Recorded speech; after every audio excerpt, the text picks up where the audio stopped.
across the UK. On DAB+, on your smart speaker, on your smart TV, and on your side. This is Talk.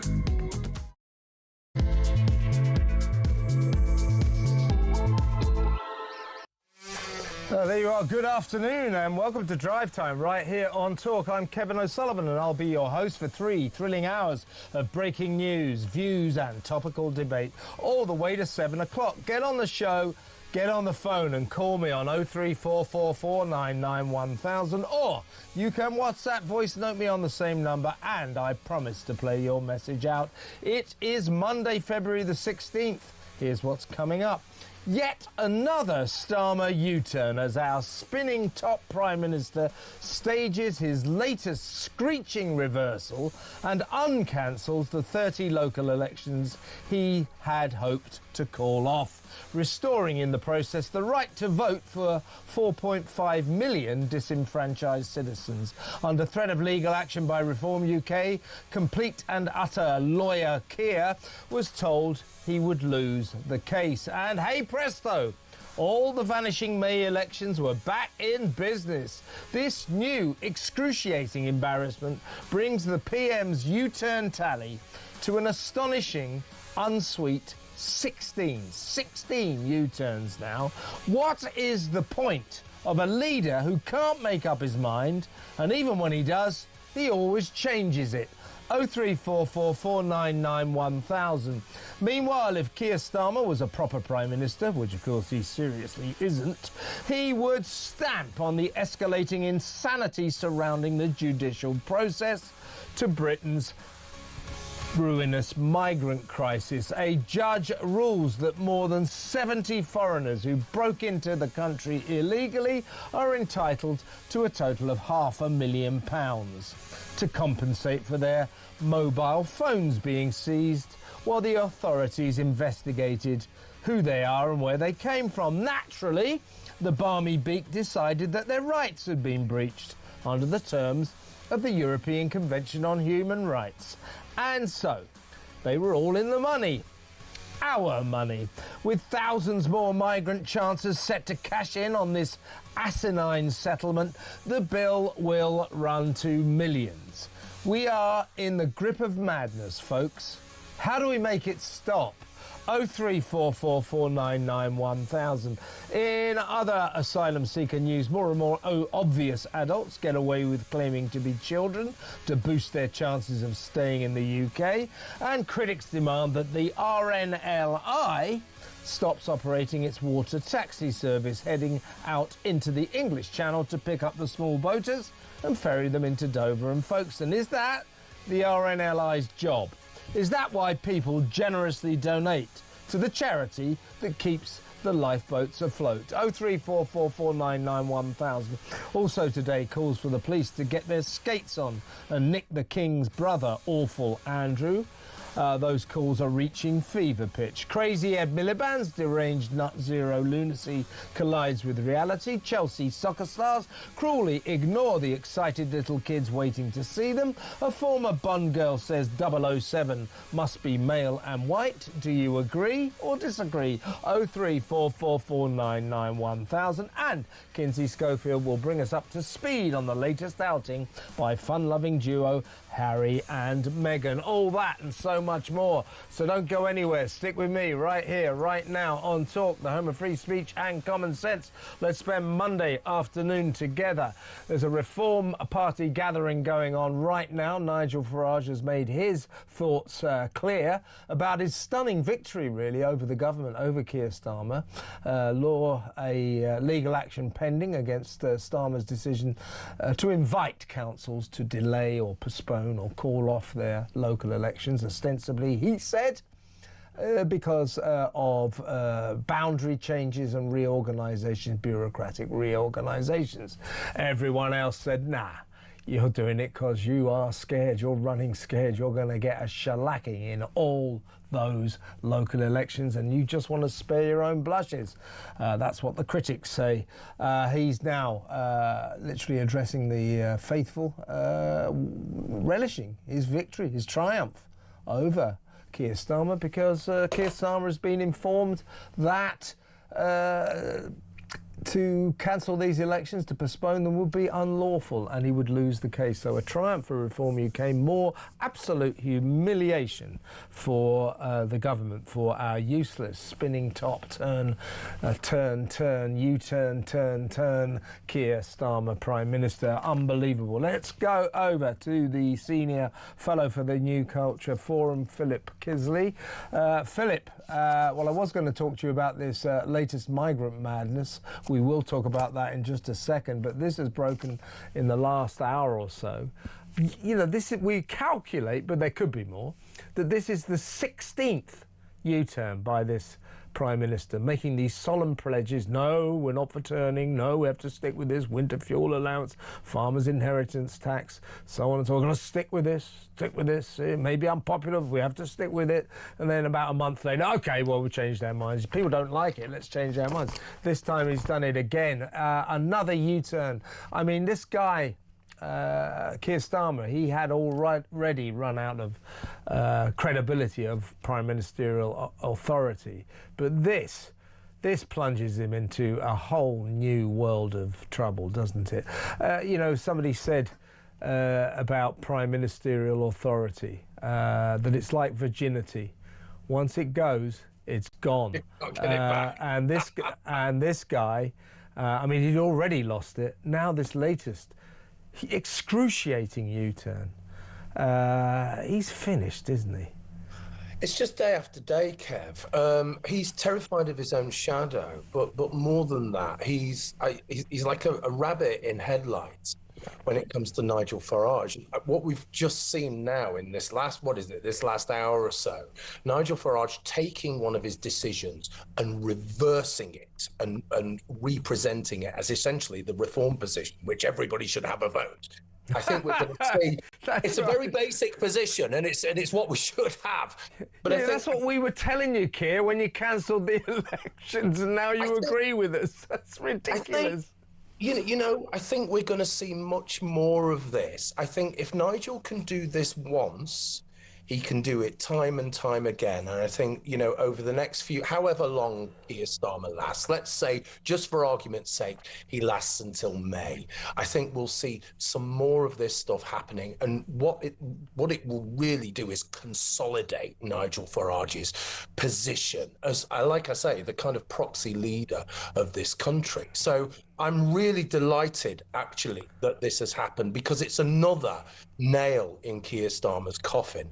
And that's nothing to do with him personally. It's just that he is the worst prime minister we've ever seen. This is the worst government we've ever had. We are in the worst crisis we've ever experienced as a country, and we need something radical, sensible, creative to get out of this. And I actually think that is Nigel Farage and Reform, because they are demonstrating that they can do this, and they are carrying out the will of the people. Certainly support for Keir Starmer, minimal though it was, will be even lower now. I mean, the doubts surrounding this guy's ability to do this job are reaching a fever pitch. I mean, this is ridiculous. This is utterly absurd. You know, a man who cannot make a decision, a leader whose indecision is final. And even when he does make a decision, he changes it almost inevitably every single time. I mean, it just feels like we are in the hands of some sort of useless, you know, butterfingers who can't keep his hands on anything. This is beyond the pale now, isn't it?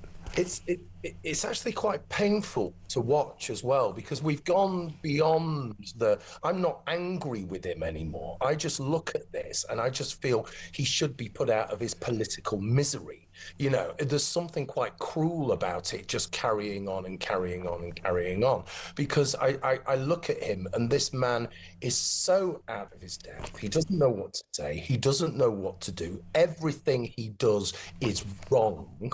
It really does feel feel as though for his own good, for his own sanity, and my God, for our sanity, he should just go. But like I say, I'm beginning to feel sorry for him, and I'm really worried that that's happening. Well, he's certainly got no friends left in Downing Street. He sacks them all. Yeah. And if the Labour are great and the good, if the people who run the party and indeed the government don't realise that this is it, we have now reached the cut-off point. If they don't realise that this man has to go, not only for the sake of Labour, not only for the sake of the Labour government, but for the sake of this country, we have a useless, hopeless, indecisive mess in charge of this country who can't get anything right and constantly changes his mind. I would prefer a Prime Minister who gets everything wrong, but at least sticks to his guns. This guy is getting everything wrong and then changing his mind. It's not viable. This is not sustainable, this guy. No, I mean, there's something actually dangerous about this level of weakness, these mistakes. And incompetence. And flip-flopping around. But I think the incompetence is the basis of it. But the weakness then, I mean, I don't want someone who will do literally anything anybody tells him to because he's got it wrong. We're in really dangerous waters if that's the case. I do think that they are desperately trying to just keep him in place until May, and then they can just blame everything on him. But I don't think that's going to happen. No sane world could, nobody with any sanity could look on this and say, well, he can stay there until May. It's just, I think it would be unprecedented in this country. I don't think anybody who's made so many ridiculous mistakes has put so many people, as I say, in danger with all of the stuff that's going on today. You've just been talking about some of the stories about the asylum seekers, put so many people in danger, has gaslighted so many people, did not want Kev to have a national inquiry about the grooming gangs, does want to cover up everything, just wants to carry on as though everything's fine. It's insane, and it has to stop. Apparently he's obsessed with not getting the credit he feels he deserves for launching these breakfast clubs at schools. They're obsessed with breakfast clubs. I'm sure it's nice for the kids concerned. Could they please stop calling them free breakfast clubs, because we're paying for them, they're not free. And secondly, Keir, nobody cares. Nobody cares about your stupid bloody breakfast clubs. Do something proper. Do something serious. Do something that benefits the country. Unbelievable. Here's another thing he should get a grip on, Philip, but inevitably won't. And that is the spiralling madness surrounding our judiciary. The judges, the clearly left-wing judges, who are more and more making decisions that are against the interests and welfare of this country. A judge has ruled that more than 70 small boat migrants who crossed the channel unlawfully, broke into our country illegally, are entitled to more than £500,000 worth of compensation because when they arrived here illegally, unlawfully, broke into our country, the authorities, the police, the border force, quite reasonably, if we don't know who the hell you are, give us your mobile phones, as they do with all criminal investigations. We need to find out who you are, what you are, where you came from. Standard issue in an investigation. Don't forget, these people have broken our laws when they arrive, so you could frame it as a criminal investigation. They should actually, but they kind of don't. So their phones were taken. They've sued, saying our human rights were breached here, and a judge has decided that is absolutely right. Under the terms, of course, drum roll, of the European Convention on Human Rights, the British authorities, the border force and the police, taking these people's phones, standard issue investigation technique, breached their human rights, and I think we have to give them £6,000 each. So far it comes to over £500,000. Apparently every migrant in the country now has cottoned on to this. They're going to cash in. The final bill for this asinine decision, this ridiculous settlement, will run into millions. The government's got to stop this nonsense, hasn't it? But it won't. We are in the grip of deranged lunacy, are we not? We are. I think the figure that people are throwing around is £8 million for this. Okay, and of course this is going to keep these people in the country. There's going to be a big process, a long process of finding out what's going on. All of this judicial stuff. So it seems to me that all of our ills come back to this European Convention on Human Rights. Everything, the European stuff, the European lawfare. The stuff that works against us, the stuff that targets us. And it feels that, post-Brexit, since we broke away and we decided that we wanted the keys to our own front door, because that's what I voted for. It feels like we're being punished, and we're being punished by the judiciary in this country, who have no allegiance to the British people. They just have allegiance to Europe, the idea of Europe, the EU. And the EU and Britain at the moment just do not go together. So it feels as though these people are laughing at us, not only the asylum seekers, but the lawmakers in Europe, the lawyers here, the human rights lawyers here. Everybody's laughing at us. And do you know what? I'd be laughing at us as well if I could see through the tears. It just feels as though there is no way out of this until we free ourselves of this nonsense, which European Convention on Human Rights. Exactly right. I mean, of course, Keir Starmer, complete and utter lawyer, and his mate Richard Hermer, the cretinous Attorney General, revere the ECHR. They think it's the greatest thing ever. The ECHR, started way back when with good intentions. We actually launched it. We are the founding fathers here in Britain of the ECHR. But it has turned into something that is completely pernicious to this country. It works against our interests. People we should be throwing out, the ECHR or the European Court on Human Rights, invariably says, no, you've got to keep them. They won't do anything about this, and this is another area in which the Prime Minister, a lawyer, is found scandalously wanting, to be honest with you. Another migrant story just before you go, Philip. The Home Office, by the way, I should say the Home Office has issued a statement about this stupid decision by this judge to award these migrants, these asylum seekers, as you say, in the end, probably £8 million worth of compensation, because we took their phones to investigate them. We don't know who they are. We've got the right to take their damn phones, and we should have stuck by that. This is what the Home Office said. This compensation is to be paid as a result of the previous government's policy, which now no longer exists. We have introduced tougher legislation in the Border Security, Asylum and Immigration Act, which allows asylum seekers' mobile phones to be legally seized when they arrive in the UK. This is ridiculous. It's utterly absurd. So thank you, Home Office. You remain not fit for purpose. The purpose you haven't been fit for now for probably 40 years, if not more. And here's the Home Office firing on all cylinders again. The Home Office cannot say how many boat migrants have been caught pretending to be children since Labour took power. The Home Office Minister, Alex Norris, he's useless, almost as useless as the Home Secretary, Shabana Mahmood. He said that no data is available due to, and I quote, work on a new case working system.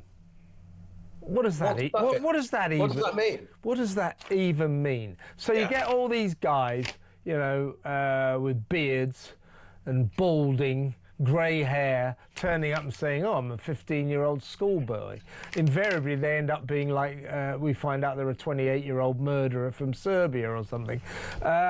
So we let them in, we put them into schools, and we know it is the scourge. So many of them claim to be children, because that's a good way of getting to be allowed to stay. But the Home Office can't tell us how many. That is negligent. Yeah, I mean, again, as we started this conversation, I said they were putting us in danger, and they are putting us in danger, and you can prove it. Okay, so one of these people, an Afghani, came over. I think it was last year. He was 19. He claimed that he was 14. He was led into the country, and he murdered an aspiring young Marine. Okay, so there you go. There's a really good example, a case study of what happens when we allow this stuff to, when we allow these people to come into the country completely unvetted. We don't know who the hell they are. We know damn well that they're older than they say they are, but we let them in anyway. And again, I mentioned the grooming gang scandal stuff before, didn't I? There's an echo of this as well.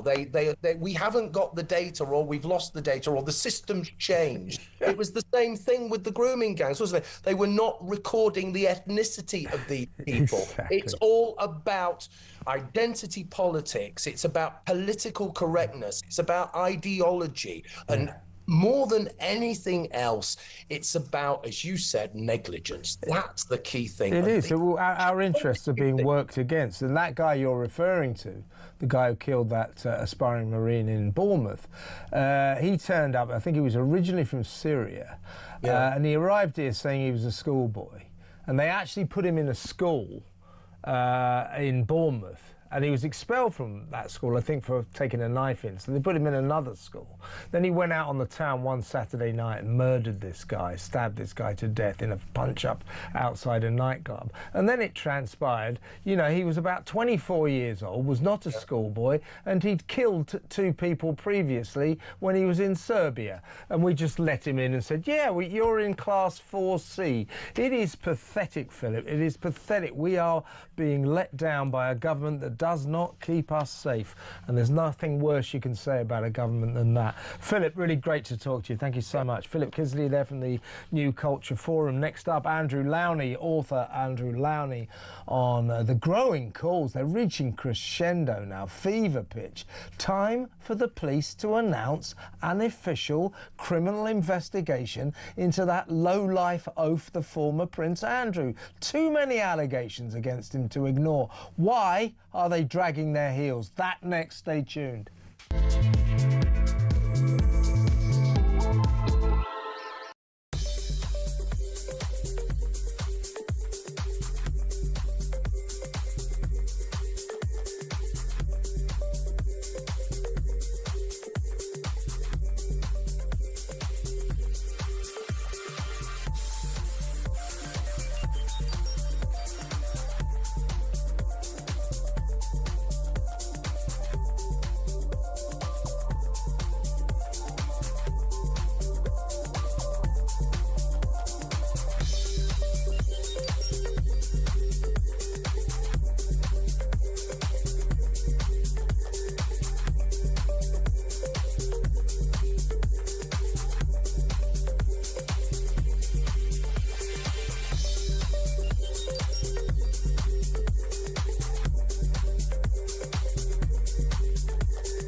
Across the UK, on DAB+, on your smart speaker, on your smart TV, and on your side.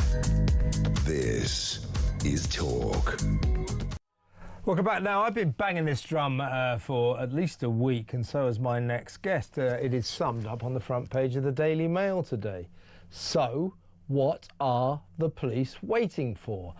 We talk, of course, of the King's brother, the former Prince Andrew Mountbatten Windsor, as he now is, surrounded by, besieged almost by a plethora, a growing number of serious allegations, both financial, in terms of potentially allegedly leaking British secrets, almost state secrets, and of course the very serious allegation that he was up to here, right at the centre of Jeffrey Epstein's international sex trafficking business. 90 flights recorded coming in from the States on Epstein's private jets, many of them with young women on, some of whom seemed to end up at Buckingham Palace for nights of fun with Prince Andrew, as he was then, allegedly. Let's talk to Andrew Lowney, the author of Entitled, The Rise and Fall of the House of York. That was the book that started the downhill slide, not only for Andrew and Fergie, but because of the way they failed to respond adequately, also for the royal family. The royal family is in crisis about this. Yes, welcome, Andrew. You saw the Daily Mail today, echoing what you and I said yesterday, and I think several times last week. This is now getting a bit ridiculous because, as we discussed yesterday, the allegations against Andrew, the former Prince Andrew, without in any way undermining the seriousness or underrating the seriousness of the charges against, or the accusations against Peter Mandelson, are worse. You know, that we have lots of emails where he, according to the Epstein files, he immediately received emails, sent financial information, secret British financial information to Epstein and other of his rich cronies. And also, as Gordon Brown says, 90 flights came in from America, the Lolita Express. Jeffrey Epstein apparently had a fleet of private jets, not just one, and on these jets were his sex-trafficked women, some of whom allegedly went straight to the palace to see Prince Andrew, as he was then. These are serious, very serious accusations on two fronts. The evidence is there for us to see in the Epstein files. Why on earth have the police still not announced an official criminal investigation into this guy? Well, it's a good question. And I think, you know, the argument is that they want to get their ducks in a row, but I think the ducks are all there in plain sight for everyone to see. And they have, to be honest, for a long time. I mean, a lot of this stuff was in my own book 6 months ago. I mean, there have been stories in the press going back years, and they didn't do anything.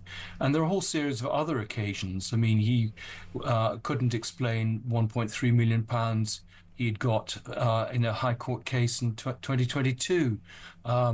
There are stories that appeared of him taking bribes, introducing water companies into Kazakhstan, a Greek water company. So, I mean, this everyone has been trying to look the other way. And I agree that it has come, you know, it is a time when they have to kind of get a grip on this. I know parliamentarians are asking questions. I mean, we've clearly had the intervention of Gordon Brown. Stephen Parkinson, the head of the Crown Prosecution Service, has said that no one is above the law. But it's the same old story, that what they do in public and actually what happens in private is very different. And I agree, as you said, the royal family have not dealt with this very well. I mean, I think he's dragging other members of the family into it. We talked before about how I believe other members of the family are complicit in protecting him still, and have not been completely open about what they're doing. So this is a crisis they brought on themselves, and they've allowed it to get worse and worse. Now, apologists for the police, and this has been pointed out to me, and I do understand what they're saying. You know, if you are a copper and you are closing in on the possibility of charging or announcing a full criminal investigation into the King's brother, that is serious stuff. And you better be sure of your case before you proceed. I get that, you know, and I have no problem with the police perhaps being a little bit more careful about the King's brother than they might be about, you know, ordinary citizens. That said, the same caution, the same carefulness was, I'm sure, and should have been applied to the criminal investigation against Peter Mandelson. The allegations against Mandelson and Andrew are uncannily similar. And yet the police took, I think it might have been less than 2 days before they decided, yes, we have enough evidence to make this an official criminal investigation. So they were pretty quick off the mark with Mandelson. on the same kind of basis of evidence they've taken now. I think it's getting on. I think they could have charged, or they could have launched an investigation a week ago. So in other words, they're dragging their heels, I think, because he's a member of the royal family. I think there is definitely now an argument that what we're dealing with here is traditional police deference towards the royal family. Yes, I think there is some of that. I mean, remember with the Burrell trial that actually the police did want to investigate, and that was shut down by the Queen suddenly remembering the last minute that she'd allowed Burrell to take this stuff. But various police careers suffered as a result of that. I mean, my worry now is that Andrew may well do a flit and not face justice. I mean, he's hidden away in the Sandringham estate. One doesn't know what he's doing, and he is a flight risk. And I think until they were mounting sort of dawn raids on Peter Mandelson's homes. Nothing seems to have been done in terms of looking at Royal Lodge or now what may have moved to Norfolk. I think my understanding is that some of this material may actually have been destroyed, and that there may be a case for perversion of the course of justice as well. Dear me. So, I mean, with the other problem is, and again, you and I talked about this yesterday, is I'm detecting now that the royal family, I'm trying to work out how to phrase this diplomatically, but undiplomatically, they are hiding behind the convenient cloak of an imminent police investigation. So apologies for the royal family. I heard Dickie Arbiter, former royal press officer, on this station earlier today. I was saying, well, the thing is, the king can't really talk. He can't really do anything because he doesn't want to affect a possible police investigation. Well, first of all, I don't think he should be hindered by that until the police announce the police investigation. You shouldn't be holding his counsel because potentially the police might launch an investigation. So there is that. And secondly, I just don't think it's good enough. There is something that the king could say to the nation that might help this situation. He doesn't have to be specific. I certainly think he needs this time to actually mention his brother, but he needs to clear the air, just like the Queen did. You remember when the royal family sorely misjudged the mood of the nation after the death of Diana. The Queen was dragged kicking and screaming onto TV to make a speech, and it did very much diffuse what was becoming a tense anti-monarchy situation. They're in exactly the same predicament now, and I think the king, if he's got any sense, will work out a way to talk to us all, to address the nation, don't you think? Well, I mean, I think the first thing he could say is that he will arrange for all the people who accompanied Andrew in his travels, the police protection officers, the valets, the equerries, the secretaries, to make themselves available to the police and to tell the police everything that they know about those travels. They would have seen things which would have been reported back, I'm sure. I think we need that he should say that all the internal correspondence will be shared with the police, all the people who came and complained about Andrew to his mother and her private secretaries, all that material will be shared with the police. I'm afraid I'm not convinced that what is happening in public and what is happening in private are the same. And I think perhaps he could explain why police protection officers like Paul Page have received letters reminding them of their obligations of confidentiality at a time when these people should be allowed to testify about what they saw. I'm wondering, Andrew, if perhaps the police are slightly reticent in these circumstances because, the job of a royal protection police officer, a detective, is kind of difficult. They do officially have to accompany their charge, whichever member of the royal family they are protecting. They're supposed to accompany them literally everywhere to know where they are at all times. Now, I think that probably plunges them into difficult situations with someone like Andrew. Yes, but if you talk to people like Di Davis, sorry to interrupt, yeah. I mean, who's the former head of Royal Protection, I mean, they do have codes about what they should be reporting, and if there is criminality, they need to report it. So I don't think there's any problem there. I mean, they report actually to the Commissioner of the Metropolitan Police, and we've heard nothing from Mark Rowley about this. So, I mean, again, he could be sending out signals. about what should be happening. So I'm afraid there's an awful lot of smoke and mirrors going on here. Did you share? I mean, despite this lethargy, these delays on this case, I mean, do you share my belief that surely within the next couple of days, some point this week, this working week, they will announce a full criminal investigation? If not, if they don't, I think we're being let down. Look at all the evidence out there. You can't just brush this under the carpet. Well, I understand that they are taking it seriously. I mean, so maybe we just have to be patient. But I think there's another side to this. I mean, people have been calling for a parliamentary inquiry into his time as a trade envoy. And it's not just Andrew. I mean, it's all the people who enabled and protected him for many years, who knew about the problems and covered up. I think I talk about the story of Andrew putting the bills for his masseurs on the taxpayer's tab, and that being approved by his bosses, by people who are traveling with him. You know, I'd like to see the former ambassadors in Azerbaijan and Kazakhstan and Libya and China and everywhere else where he was doing business on oath, having to testify about what they saw or didn't see, and how they helped him. They were shoehorning in meetings for him for people like David Rowlands as business associate. I'd like to see the former heads of UKTI. These people wouldn't talk to me. They said they weren't interested. Well, I think maybe the National Crime Agency and the Parliament might be interested. Absolutely, Andrew. And also, I would like to see Fergie needs to be seriously interviewed, not necessarily just with a view to her former husband's case. Her activity, I think, sailed probably still does sail very close to the wind, and questions are now being asked of Eugenie and Beatrice, the two princesses, you know, who I think were much more intertwined with their parents at nefarious activities than we have so far been told. Absolutely. I've been saying that for months. No one seems to want to believe me. There's a huge PR campaign out there, but they certainly are very involved. I believe you, Andrew.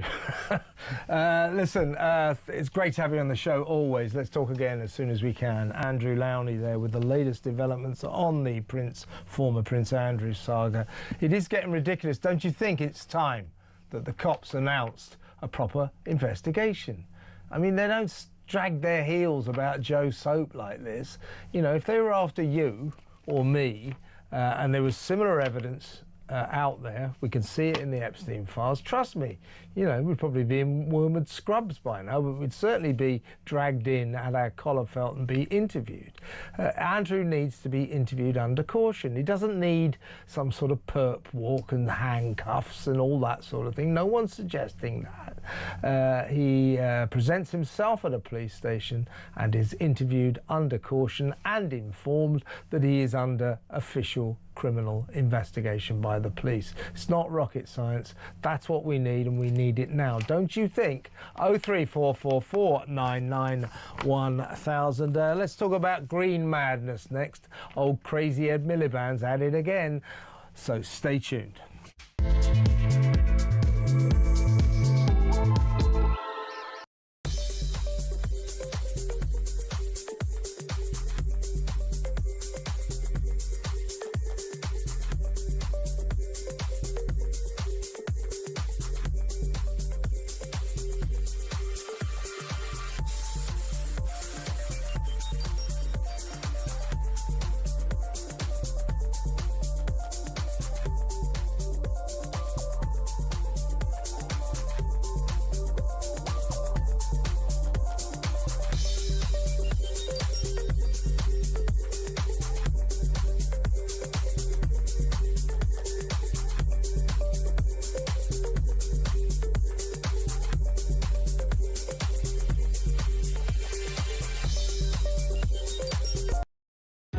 Across the UK, on DAB+, on your smart speaker, on your smart TV, and on your side. This is Talk. Welcome back. Now we're going to talk about Net Zero in just a second. Maurice Cousins, the campaign director for Net Zero Watch, is standing by. We'll talk to him in just a second. But as we were beginning the show, Nigel Farage was out and about and giving his response to the fact that Reform have kind of triumphed in forcing the Prime Minister into yet another U-turn. Their threat of legal action has forced the Prime Minister Keir Starmer to U-turn, to change his mind and to uncancel the 30 local elections in May that were cancelled. So democracy is back in business, folks. Here is Farage. Well, it was extraordinary. I mean, last year we saw cancellations of elections without any real exceptional reason. This year, up to 30 councils, 4.6 million people denied the vote. In some cases, Norfolk, Suffolk, East and West Sussex, this would have been the second year in a row that people who are paying their council tax would have been denied the chance to vote. So that's why we took them to the High Court. We were due there this Thursday. They've caved, they've collapsed. It's a victory for reform, but more importantly, it's a victory for democracy in this country. We are delighted. Are you delighted? Do you agree with Nigel Farage? Is this a victory for democracy? Is this what you wanted? The 4.5 million people who'd been deprived of their vote in these 30 local areas, they must be thrilled. Are you one of them?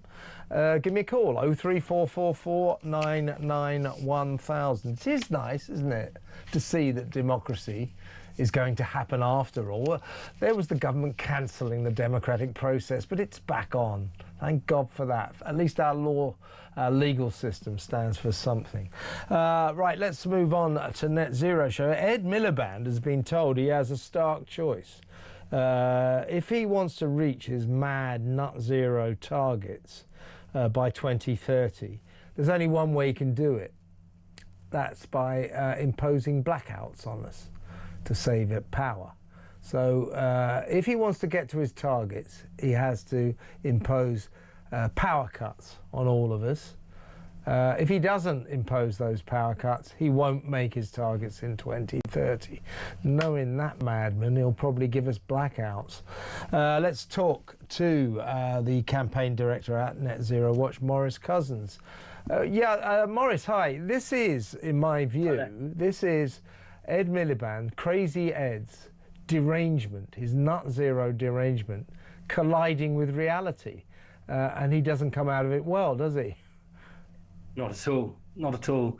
I mean, what we're seeing here is, I think you're right, a collision with reality. I'm sort of reminded really about that time with the Liz Truss and her mini budget, and they had to have a collision with sort of fiscal reality. And I do wonder whether under this government they may end up having to have a collision with energy reality, because if what it takes is blackouts, so be it, I'm afraid. I mean, I wish we don't have to do that, but if that's what it takes for people to have to wake up, then that's what might have to happen, I'm afraid. To be clear, that this is really serious. Yes. I think an awful lot of people, you see with a lot of the media coverage, you have couples sort of, sitting around candlelight eating dinner, and it all looks rather romantic and, a little bit of fun. But we need to remember that when they had a 24-hour blackout in Spain, 11 people lost their lives. This is really serious. When you get blackouts, it can lead to lives being lost. So, that's the trade-off. Yeah, and also when a government starts imposing power cuts on its people, they will vote that government out at the first possible opportunity. So Keir Starmer ought to think about this. Here's where poor old Ed is going wrong. He has been requiring our energy to all sort of switch to green energy projects. So he's got 340 of these going on, which would change our grid completely so that we're all running on windmills and solar panels. 340 of these projects going on. They were scheduled to connect to the grid this year and next year as part of our drive towards net zero total by 2030. Of the 350 green projects that were scheduled to connect to the grid this year, 210 of them are nowhere near ready and won't be able to do it. This is incompetence mixed with ideological madness, delivering a kind of chaos to the people of this country, isn't it? It is, and it's coming at perhaps the worst possible time that you could imagine. I mean, you know, Kevin, we've just had at the weekend Keir Starmer in Munich talking about the world is hardening and that we need to, you know, get ourselves prepared for, make ourselves more military prepared for what's going on in Ukraine and with Russia. You know, I don't really know how this government proposes that we can actually deter a country like Russia, an energy superpower, when they're unable to build firm power in this country, when they are talking about having to use rationing, which is essentially what they're talking about for our power needs going forward. I mean, it is pretty scary actually when you think about it, and I don't really know where this leads. I mean, I'll tell you where it leads. It leads to decline. That's where it leads. It means we're all poorer. It means our energy bills go up. The cost of living gets worse. Our politics becomes more extreme. And, you know, just Britain becomes a more miserable place to be overall. It's okay, Maurice, because it looks like Ed Miliband won't be the Net Zero Secretary for too much longer. So we'll be in the clear. The only slight problem is when he stops being the Net Zero Secretary, he could well be our Prime Minister, which doesn't even bear thinking about. Prime Minister or Chancellor? Sure. I mean, you know, we are, in terms of our energy system, we are in the hands of a deranged lunatic. That deranged lunatic, this is Britain today, that deranged lunatic could, as you say, Maurice, terrifyingly be either the Chancellor of the Exchequer or even worse, the Prime Minister. You know, stop the world, I want to get off. Maurice, really good to talk to you as always. Maurice Cousins, Campaign Director of Net Zero Watch. By the way, all of this means the other facet of this, it means all of your energy bills will be getting even higher. We've got the highest energy bills in the world, 5 times higher than America, because of this nutcase Miliband, and it's going to get worse. It just 0344 499 1000. Let's talk about how horrible Chelsea footballers are next, shall we? Stick around to find out why.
Across the UK, on DAB+, on your smart speaker, on your smart TV, and on your side. This is Talk. I'm going to introduce my next guest first, and then we'll play you a video that I find very upsetting. A lot of people did on social media as well. But welcome to tragic Southampton fan, director of Popular Conservatives, Mark Littlewood. Hi, Mark. Hi, Kevin. Good to be with you. A more buoyant Fulham fan, I think you are. Well, yeah, we did actually manage to win yesterday, although coming from behind against mighty Stoke. So there you go. Not too good last week, though. Lost 3-0 to Man City. But we know what it's like to support these teams that aren't necessarily swimming in money. Let's talk about a team that is swimming in money. That is Chelsea. In the magic of the FA Cup, they were drawn against lowly Hull. They went to Hull and back to play in the FA Cup. And a collection of little local kids, all thrilled, were lining up to meet these big stars from the Flash Club, the Premier League. And watch this. Here they are. Look at the little kids in the background. Look at them, one by one by one. That's Liam Delap, who used to play for Hull. He hugs a member of staff there, doesn't even acknowledge the kids. Look at them, these little kids. How old are they? Like 3, 4, 5, I don't know. Look at them, not even looking at them. I mean, you think they could... Look at these guys. They're all on about 300 grand a week. They've lost touch with common decency, if you ask me. These little kids, excited little kids, all lined up. Look at them. There they are, all lined up. Not a single Chelsea player acknowledges their very existence. Now, if I was the Chelsea management, I'd be having a word with all of them. This is a disgraceful behaviour, I think, don't you, Mark? Kevin, it's way worse than you've said, actually, because we've only seen this footage because the Chelsea Football Club social media team released it. That's right. So this wasn't some secret undercover reporter. This was part of the glory of Chelsea Football Club winning 4-0 at Hull City, I think, if I remember the score correctly. Yeah. So this was PR and marketing released by Chelsea Football Club. Extraordinary. Now, let's just think this through, right? So I'm trying to work out who to blame. You rightly pick out Liam Delap there, who used to play for Hull and obviously recognises a staff member. The first player to walk through is Reece James. He's the Chelsea club captain. Now, I would have thought the captain of the team should be made aware of these sort of things. I mean, they're going to the away dressing room at the point of time. He should have rounded up the players and said, look, 30 seconds, take a few selfies. Exactly. Slap them on the back. So the club captains let them down, but probably the entire club has let them down. I'm not sure these players knew these mascots would be there. They were probably just told, go to the dressing room. So the worrying thing here, to my mind, is not so much that players are paid a vast amount to kick around a spherical piece of leather. Of course they are, and their focus is obviously on winning football matches. It's if you're a multi-million pound exercise, get your PR right. Make sure there's somebody to advise Reece James to stop the team and just spend 10 or 15 seconds with those kids. It would have made their day. Unbelievably aloof, not just from the players, but from Chelsea Football Club itself.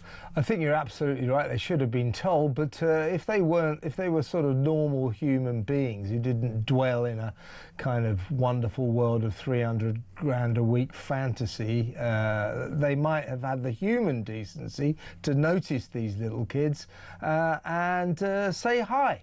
I agree with you. They should have, because you have to treat a lot of these footballers like children. They have the intellect of children, so you do have to tell them what to do quite a lot. But you would hope, wouldn't you, that perhaps some of the older players might have had the basic personal decency, just, these little kids have lined up to meet us.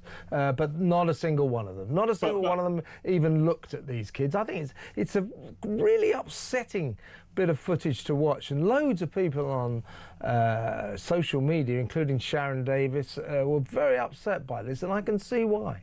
Yeah, same here. Where I've had some sympathy with football players, Kevin, and I've even seen this at, my relatively lowly Southampton Football Club.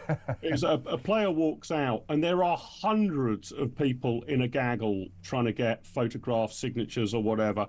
And if you speak to all of them and take selfies with all of them, it's going to take you an hour and a half, right? Mm-hmm. So if you suddenly emerge somewhere, out of the stadium, trying to get to your car, trying to go home, typically after a defeat, how much do you want to spend? But this was choreographed by the club. And there's only, 5 or 6 or 7 little young lads. So it's not a question that this would take any more than 90 seconds or 2 minutes to make the day of these kids who probably have their parents paying for the privilege of them being mascots. You can knock this one on the head extremely easily if you're just remotely attentive. Yeah. It's not like suddenly finding yourself in a mass scrum of fans, all of whom want something from you, all of whom want your signature. As I say, 90 seconds or 2 minutes, those Chelsea players could have made the day of those kids who must be bemused or a little bit upset. All they've got to see is these people walking past, listening to music in their headphones at speed. It's very, very badly done by Chelsea. And if you're in a contained environment, which that is, you would have thought that they could have done the decent thing. I'm afraid it speaks to how aloof sport is these days. I don't envy players being able to earn a fortune for playing football. I love football, and I'm willing to pay big bucks to watch great players. But so we're way beyond the days where the players used to go down the pub with the fans afterwards. But at least show a little bit of empathy, a little bit of outreach. Just for a few seconds, you can make a young boy's day, and they couldn't care less. It's a bad look. And I say remarkably one that was released by Chelsea Football Club itself to show how great they lauded their players. Appalling. Totally clueless, and due to my vast, obscenely long experience in the media business, I've got advice for Chelsea. First of all, issue an apology for this. Say it won't happen again, and find out the name and addresses of all the kids standing there and send them signed team photos, every single one of them, with their names, to Johnny from the Chelsea and a little voice memo from Reece James, the captain. Exactly. Sorry, I didn't get the chance to speak to you. Sorry, Hull City didn't get the result that they wanted, but little Jimmy, here's good luck for the rest of the season. This would take 20 minutes to solve. See, you and me, Mark, we got the solution for Chelsea. I hope they listen. They really should do something about this, because as I say, it's a strangely upsetting piece of footage to see. And easy to fix. Exactly. So Chelsea, do it. And don't ever do that again. Those poor little kids, they were so excited and they didn't even get looked at. As I say, Liam Delap is the one that really, the captain should have done something. And Liam Delap, he can't be accused of not noticing them, because he went over, hugged that woman who he obviously knew from his Hull days, didn't even acknowledge the kids. Absolutely atrocious behaviour. Mark, good to talk to you. Good luck with Southampton. You're going to need it. Mark Littlewood there, Director of Popular Conservatism's big Southampton fans. What do you think about that? Chelsea, disgraceful. Sir John Redwood will join me after the news to go through some of the big stories of the day, so you don't want to miss that. Stay tuned.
across the UK. On DAB+, on your smart speaker, on your smart TV, and on your side. This is Talk.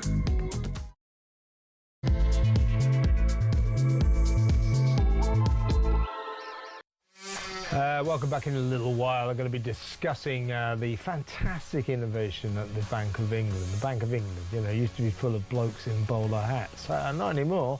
It's going to be full of blokes in high heels and eyeshadow. They've sent out a memo saying that men, gender fluid staff, men, can wear high heels and makeup when they come to work. You know, you want to wear high heels and makeup and you're a bloke, go right ahead. But should they be doing that in the Bank of England? I mean, when I walk into the Bank of England, I don't want to burst out laughing at the staff, which is what I'll do if you have stupid blokes totting around on high heels with makeup.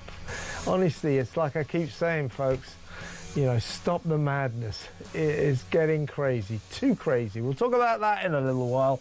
But first, let's talk about the big stories of the day. Very pleased to have obtained the services of our eminent next guest, because he's going to be a good guy to talk to about all of this. He is former Conservative Cabinet Minister Sir John Redwood. Welcome, Sir John. Hello, everybody. Well, let me play you a little bit of footage of Nigel Farage about an hour ago, not undeservedly celebrating his victory over the government, forcing Keir Starmer, the ludicrous Keir Starmer, into a 16th major U-turn on his policies, now uncancelling the 30 local elections that had been cancelled. This was because Reform UK had threatened legal action, and apparently the Prime Minister was advised by his legal advisors, you'd think he might have known himself, he is after all a lawyer, that the government would lose this case, so they buckled. Here's Farage celebrating his triumph. It was extraordinary. I mean, last year we saw cancellations of elections without any real exceptional reason. This year, up to 30 councils, 4.6 million people denied the vote. In some cases, Norfolk, Suffolk, East and West Sussex, this would have been the second year in a row that people who are paying their council tax would have been denied the chance to vote. So that's why we took them to the High Court. We were due there this Thursday. They've caved, they've collapsed. It's a victory for reform, but more importantly, it's a victory for democracy in this country. We are delighted. First of all, Sir John, are you Lord Redwood now? Have I got that slightly wrong? Yes, I am now, but as long as you're polite, I don't mind. Well, Lord Redwood, congratulations on your elevation. It's so rare to come across someone who deserves to get a peerage. So congratulations, well deserved. Now, your thoughts on what Nigel Farage was saying there. Yes, triumph for reform and all that, but it is a triumph for the country more than anything. It was outrageous what Labour were trying to do. Yes, it was, and I'm pleased the Conservative leader thought the same. Reform led the charge with the court case, and if that's precipitated the good result, then well done them. But as you say, it shouldn't need a court case to tell a lawyer Prime Minister he's got it wrong. But it shouldn't just be that he realised that he might lose the court case. He should feel, as the leading Democrat in the country, that it's wrong for democracy. He should have understood that governing parties have to face the music with electors when they're unpopular as well as when they're popular. And I'm very glad now that all councils are going to have to do that, even the ones that foolishly and wrongly wanted to shrink from the electors.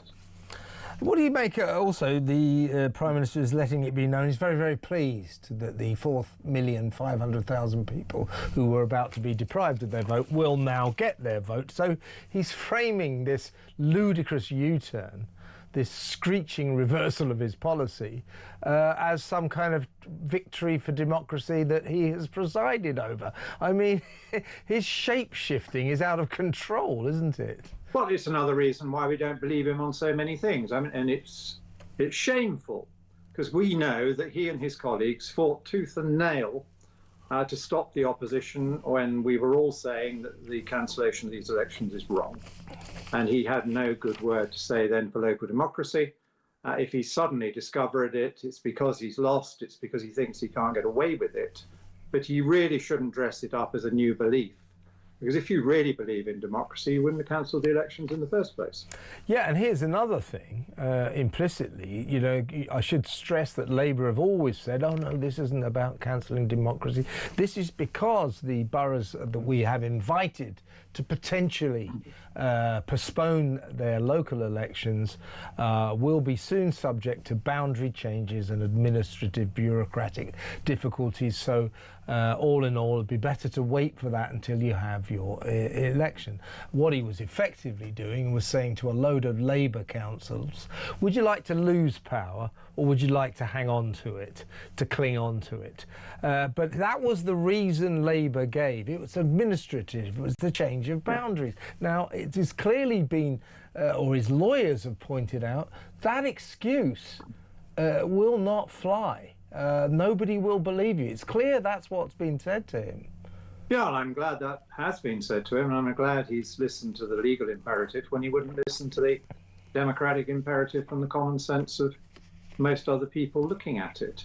But I mean, there's also a democratic issue about carving up these councils in the way they want to do. And that should be a bottom-up process. And too much of this is top-down. It's Labour saying, we're going to redraw the map, whether you like it or not.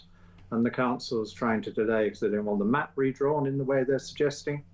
And that, again, is not a democratic process in the way that it should be. It should have been more fully consulted over, and it should be the wish of local people that they want change. Just quickly, your prediction for what will now happen in the local elections in May. I mean, even the ones that were remaining, the local council elections that hadn't been postponed or cancelled, I think would have been very bad for Labour. But now the 30 have been restored. He's facing what President Barack Obama once described as a shellacking, isn't he? Well, he may be. That's what the polling seems to be suggesting. But as someone who has a preferred winner in these things, I always think it's best not to be a commentator forecasting on elections. I'm very happy to elucidate the arguments in them as part of a proper debate. I think if we spend all the time discussing who's going to win, we don't spend enough time discussing who's going to make a mess of running these councils, who could run them better. And what does the public really want? You know, the public want their potholes mended. The public want their council tax kept down.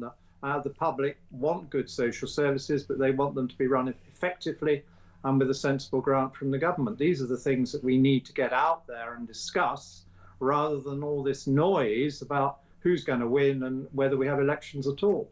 And of course, the public mainly want the right to be able to choose who runs their local borough in a democratic process, which has thankfully been restored in 30 councils where the people over those areas had been deprived of their vote. They've got them back now, and that can only be a good thing.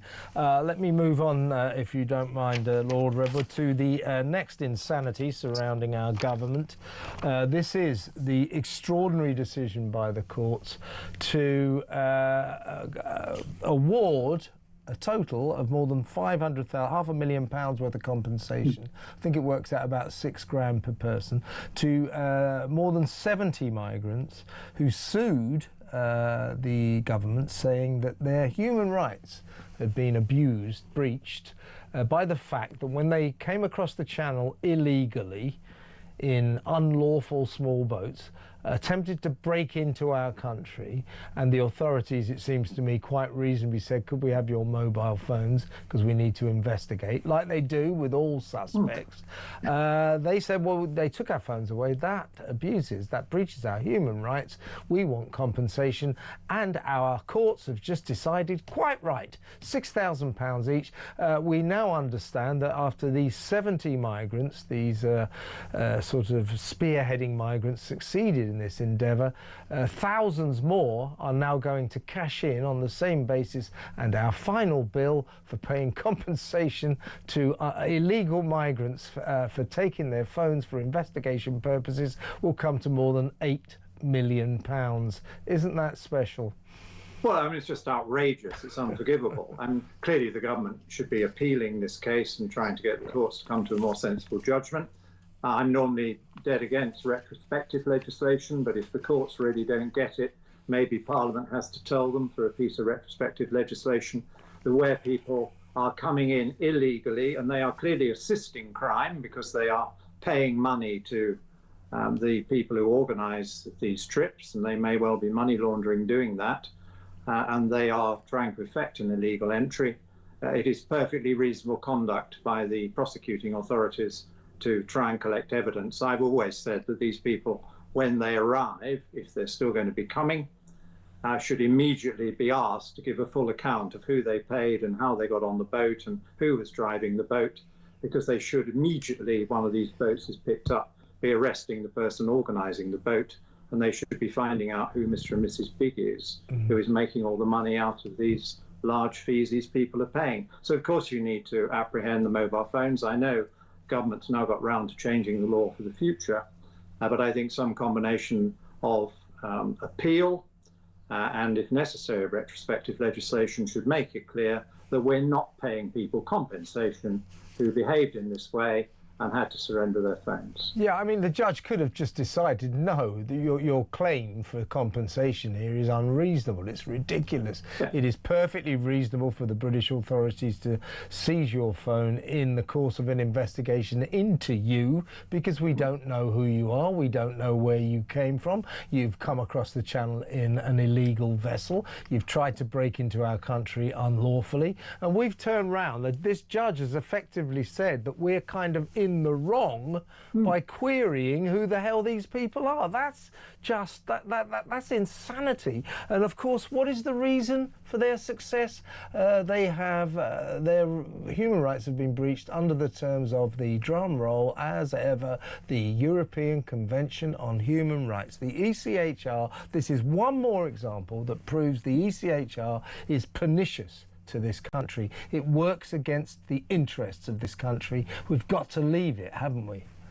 Well, of course we have, and the main opposition parties are now rightly saying that, and there are other legal changes we need as well. But it is very worrying that our judges are so out of touch with the overwhelming majority of British people who want to play fair, who are very generous towards legal refugees who come here in the proper way, but don't think that people who are probably not refugees should be allowed to come by illegal boats, assisting money launderers, crooks, and nasty gangs. And we've got a government that says it wants to smash the gangs, so it's got to be much more active at collecting evidence about what is going on. And if the people arriving won't cooperate in the normal way by showing us who they are through their papers and showing us on their mobile phones who they paid for the trip, then of course we take the mobile phones and anything else that can help us build up a picture so that we can indeed smash the gangs. Smash the gangs, that'll be the day under our current government. If they don't leave the ECHR, they've got no chance ever of solving, even remotely solving the migrant crisis. Everybody except them seems to know this.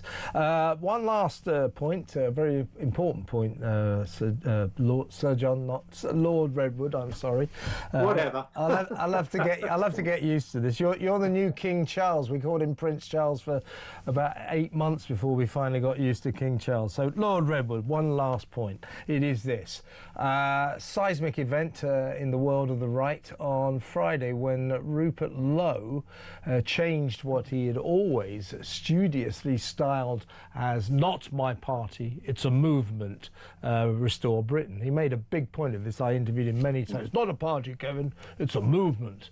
Suddenly on Friday he changed his mind and said this is now a political party.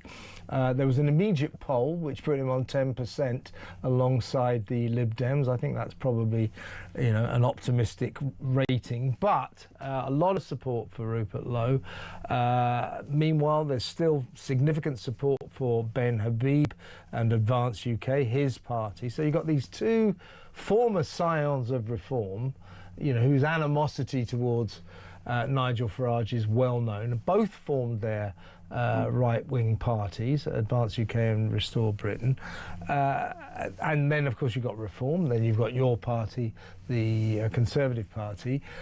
Isn't there a danger here that the right wing of this country, people right of centre, are being dangerously fragmented to the point that the vote will be so split that a kind of mad mosaic alliance of, Ed Miliband's Labour and Zach Polanski's Greens and the Lib Dems could get together and outnumber, Reform Tories and all the others if they're fragmented? Do we need to start talking about trying to achieve some unity among the parties of the right?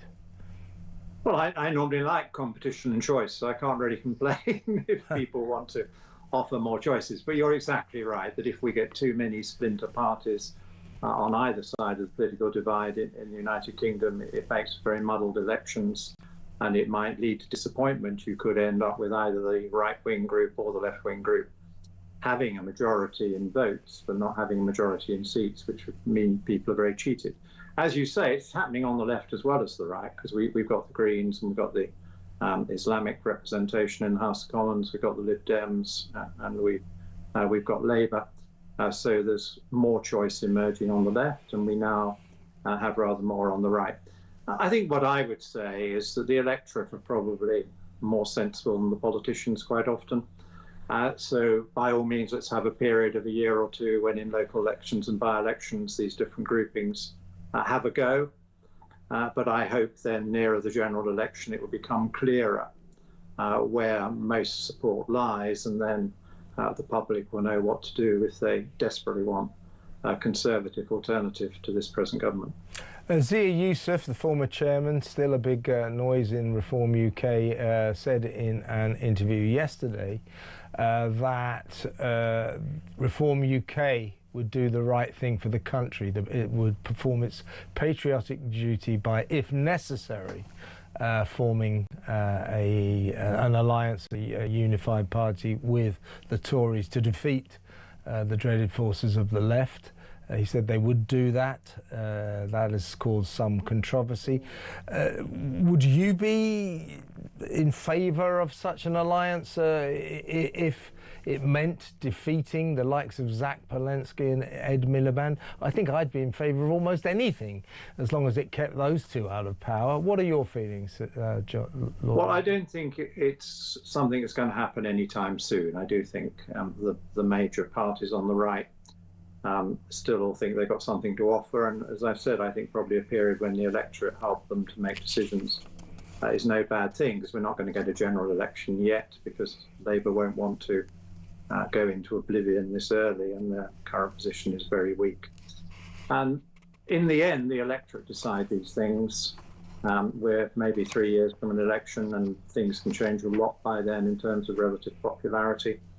But if by any chance there isn't a majority after the next election because of splits in the vote, then of course whoever is most in the lead will want to build a coalition with those closest to it. That will happen whatever they say before the election. And let's hope that if it comes to this, that if the electorate are faced with the possibility of a cabinet with Zach Polanski in it and Ed Miliband at the top of it, they will make the right decision, but don't count on it. Lord Redwood, thank you so much. It's always good to talk to you. Lord Redwood there. Now, next up, we're going to talk to Kelly J. Keane, women's rights campaigners, about an exciting new innovation at the Bank of England. Gender fluid employees, as in blokes, will be allowed to wear high heels and eyeshadow, makeup, I suppose, all the way. That's good, isn't it? I mean, what happened to bowler hats and pinstripe suits in the city, eh? I mean, one doesn't want to be illiberal about this sort of thing, but really, if you've got loads of guys walking around with high heels and makeup on, won't it make the Bank of England, I'm sorry to seem old-fashioned, but let's face it, let's be honest, it'll make the Bank of England look absurd. Why is it issuing this mad, lunatic, stupid diktat? Why? What is wrong with that place? We'll talk about that next. Stay tuned.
the UK. On DAB+, on your smart speaker, on your smart TV, and on your side. This is Talk. Welcome back. Taking your calls in just a little while. 03444991000. Starmer's 16th U-turn. Soon it'll be his 19th nervous breakdown, won't it? Unbelievable. 16th U-turn has uncancelled the cancelled local elections. That's good. Good news. Democracy is back in business. But the decisiveness of the Prime Minister is a lost cause. It just does not exist. He can't make a decision. It takes ages to come to a decision. His indecision is final, and when he finally does make a decision, he changes his mind. This can't go on. It's unsustainable. 03444991000. We're paying £6,000 each to every single migrant who arrived in this country and had his phone, or her phone, not many hers, but mostly his phone, confiscated to be examined in forms of an investigation. It's only reasonable. They came across on an illegal boat, tried to enter the country unlawfully. We take their phones to try to find out who the hell they are, where they came from, their story. It's what happens to all suspects in criminal cases. As soon as the cops get hold of you, they take your phone, they take your computer, standard issue. But they've sued under the terms of the ECHR, the European Convention on Human Rights, and so far been given a total of £500,000 compensation. And when the others all get involved, thousands more are going to cash in. It's going to cost us, British taxpayers, more than £8 million to compensate illegal migrants because we took their phones temporarily for investigative purposes. Let me know what you think about that. 03444991000. Right, today's theme is Stop the Madness. Well, I want to stop the madness, but let's be honest, I'm not doing very well, am I? We are surrounded by madness, not only in government, but let's go to the very, very woke Bank of England. I'm told that the dress code there used to be, mainly men of course, used to be grey suits for senior executives, blue suits for younger employees, younger male employees, and then of course there were the days when everybody, I remember my old dad used to go to work all dressed in a sort of like almost a pinstripe suit with a bowler hat on and all that stuff. You remember those days? Well, now it's all changed at the Bank of England. Anyone is welcome there to wear a suit with high heels, regardless of their gender, while trans men may wear large earrings, cis men may wear eyeshadow, and trans women can have facial hair. Should be good to go to the Bank of England just for a laugh. Let's talk to women's rights campaigner Kelly J. Keane. Well, we're used to all this nonsense, Kelly J, but I mean, this is ridiculous. You know, telling blokes who work at the Bank of England that they can come in wearing high heels and full makeup. That's going to turn the Bank of... I mean, the Bank of England's been doing a lousy job for quite a few years, but this will turn it into an utter laughing stock, won't it? Well, you just wonder why they've done it. Like, oh, how would we improve this workplace for people? Well, you know, let's get men in like clown makeup and some big shoes. It doesn't make any sense. The only sense it makes really is that they probably have a trans staff network or an LGBT staff network that's decided that they want to exert some power in the workplace, and this is what they've chosen to do. But for everybody else working there, I don't want to work with people who are coming in work in their fetish gear, and that's what I firmly believe a man in stilettos is doing. He's coming to work in fetish gear. Are we going to have pup masks? Maybe a furry or two at the Bank of England? I mean, why not? I'm sure that's going to happen. I mean, this comes after guidance that the Bank of England was issued to staff on how to be inclusive of transgender colleagues, which included referring to them by, and I quote, I don't know what these things are, neo-pronouns in place of traditional pronouns such as he, she, and they.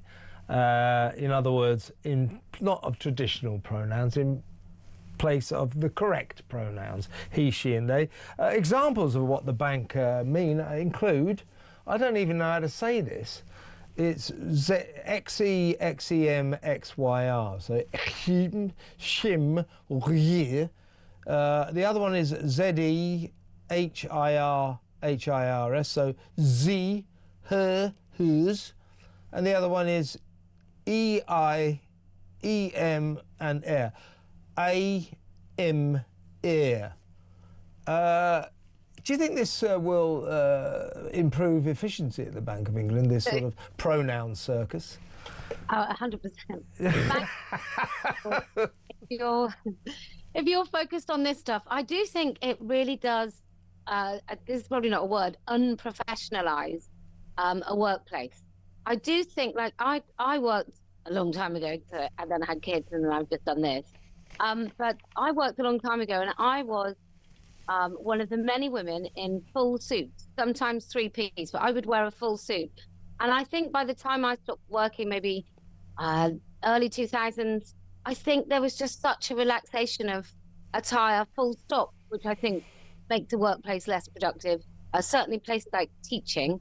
And the Bank of England's one thing, but we know that this sort of nonsense, gosh, I was very polite with that word, this nonsense is in hospitals and police forces and state-funded institutions and schools. And, you know, there are some people that are going back to school after the half term, and their male teacher will decide that he's a woman and he'll come back in a dress. So the Bank of England's one thing, and I think they should cut it out and focus on their work. Please, thanks very much. But the rest of the places, I think, are far more concerning. A Bank of England spokesman said the bank's mission is to maintain monetary and financial stability. I don't know how well it's doing on those fronts, but anyway, I'll start that again. The bank's mission is to maintain monetary and financial stability. As an employer, we follow the relevant laws. You know, I know our laws can be a bit mad now. Judges are all left-wing lunatics these days, but I cannot believe that if the Bank of England banned men from wearing high heels to work and makeup, that would be against the law. Can you? No, I don't think so. It just, like, where does that go? If you're saying that they can wear stilettos, are we honestly thinking that the Bank of England is keeping some female-only spaces for women? You know, toilets and places that a woman might need to go and be in just a female-only space? I doubt it very much. I would imagine this is the tip of the iceberg for the sort of behaviour that is acceptable in the Bank of England when it comes to women's rights, because that seems predominantly men's rights. And the idea that a so-called trans woman, so a man pretending to be a woman, can also have a beard, well, yeah, that's what men have. And it doesn't look very good when they've got dresses on and all that, let's face it. I mean, it's just like Alice in Wonderland stuff. It's absolutely crazy. You know, I know you agree with me. I mean, if you're a bloke or you want to wear dresses and high heels and makeup, knock yourself out. I don't care. Enjoy yourself. But I'm not sure that, you know, if you're like that, if that's what you get off on, that you should be allowed to go to work like that, particularly in an austere organisation like the Bank of England. It's crazy, I think. I went shopping the other day, and I went in a very well-known, very expensive, high-end store, and I didn't buy anything, obviously. But couldn't afford it. The makeup counters are absolutely full to the brim of men in makeup and wearing dresses. And look, I just think, do whatever you want at home, but I don't want to have to participate in somebody's delusion. I don't want to have to walk around pretending I feel anything but uncomfortable when there are men in women's clothes, because I think pretty much always, and we'll be safe and say about 99% of the time, I think it is a fetish, and I don't want to be part of it. I don't want to see it. Thanks very much. Yeah, and what you mentioned earlier, this is what disturbs me about it. I mean, you know, as I say, I really couldn't care less. Whatever makes you happy, do it. You know, I'm a libertarian in that respect.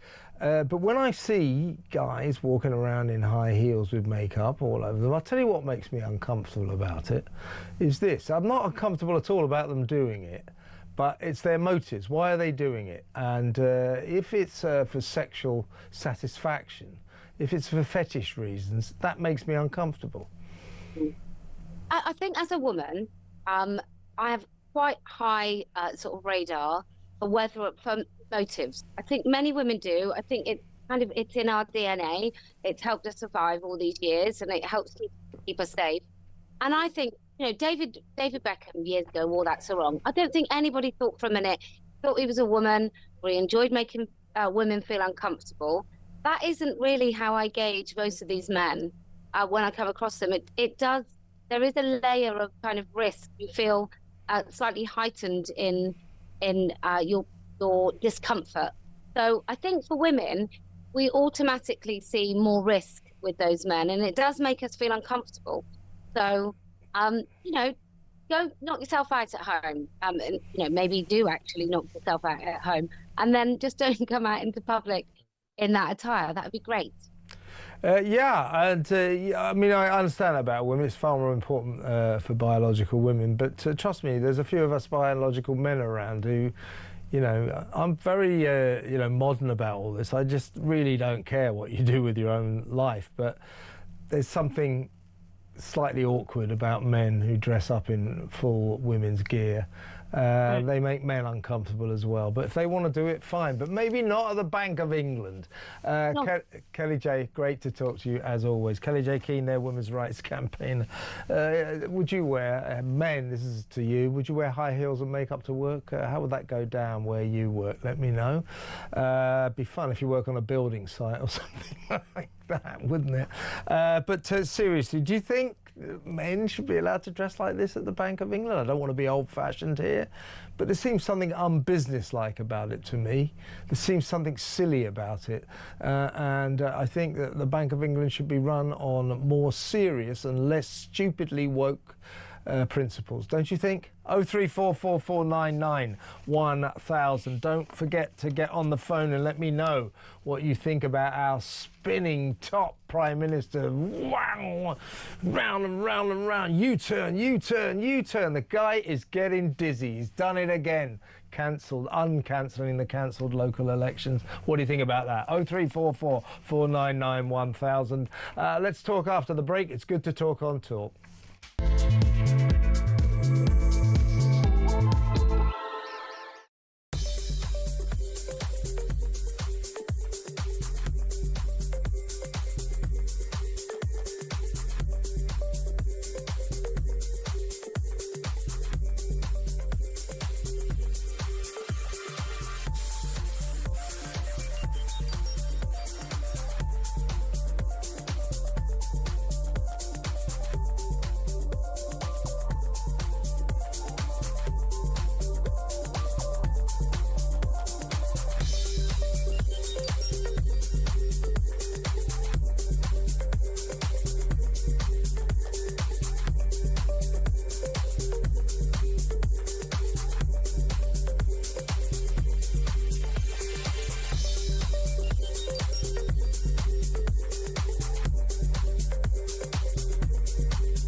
Across the UK, on DAB+, on your smart speaker, on your smart TV, and on your side. This is Talk. Welcome back. Going to take some calls for a few minutes now. Got more calls at the end of the show, so keep them coming. 03444991000. Also, it's better to talk on the phone, but if you want to send a WhatsApp voice note, you're very, very welcome. I promise to read it out. Here's a few. Well, here's one. This is Kelvin on Starmer.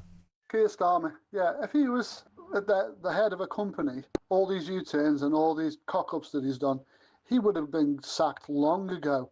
How is he managing to hang on? It's great news for reform anyway. They've gone to back down on elections, which is really good. We all knew it was illegal what they were doing. And I can't understand why the King doesn't step in.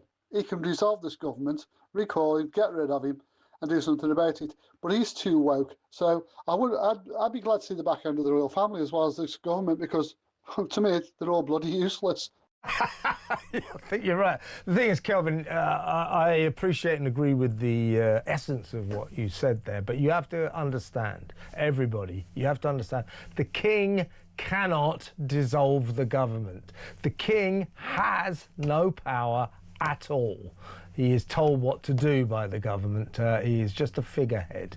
He cannot dissolve the government. So a lot of people say, why can't the king step in and sort this out? Because he is unable to do that. He does not have the power. He is purely statutory. He's figurehead. He has no legislative power.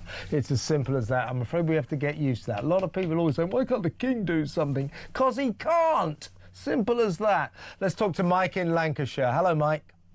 Hiya, Kev. All right, mate. It's a long time since I spoke to you. Hey, good to have you on the show again. What was it? You're Bank of England?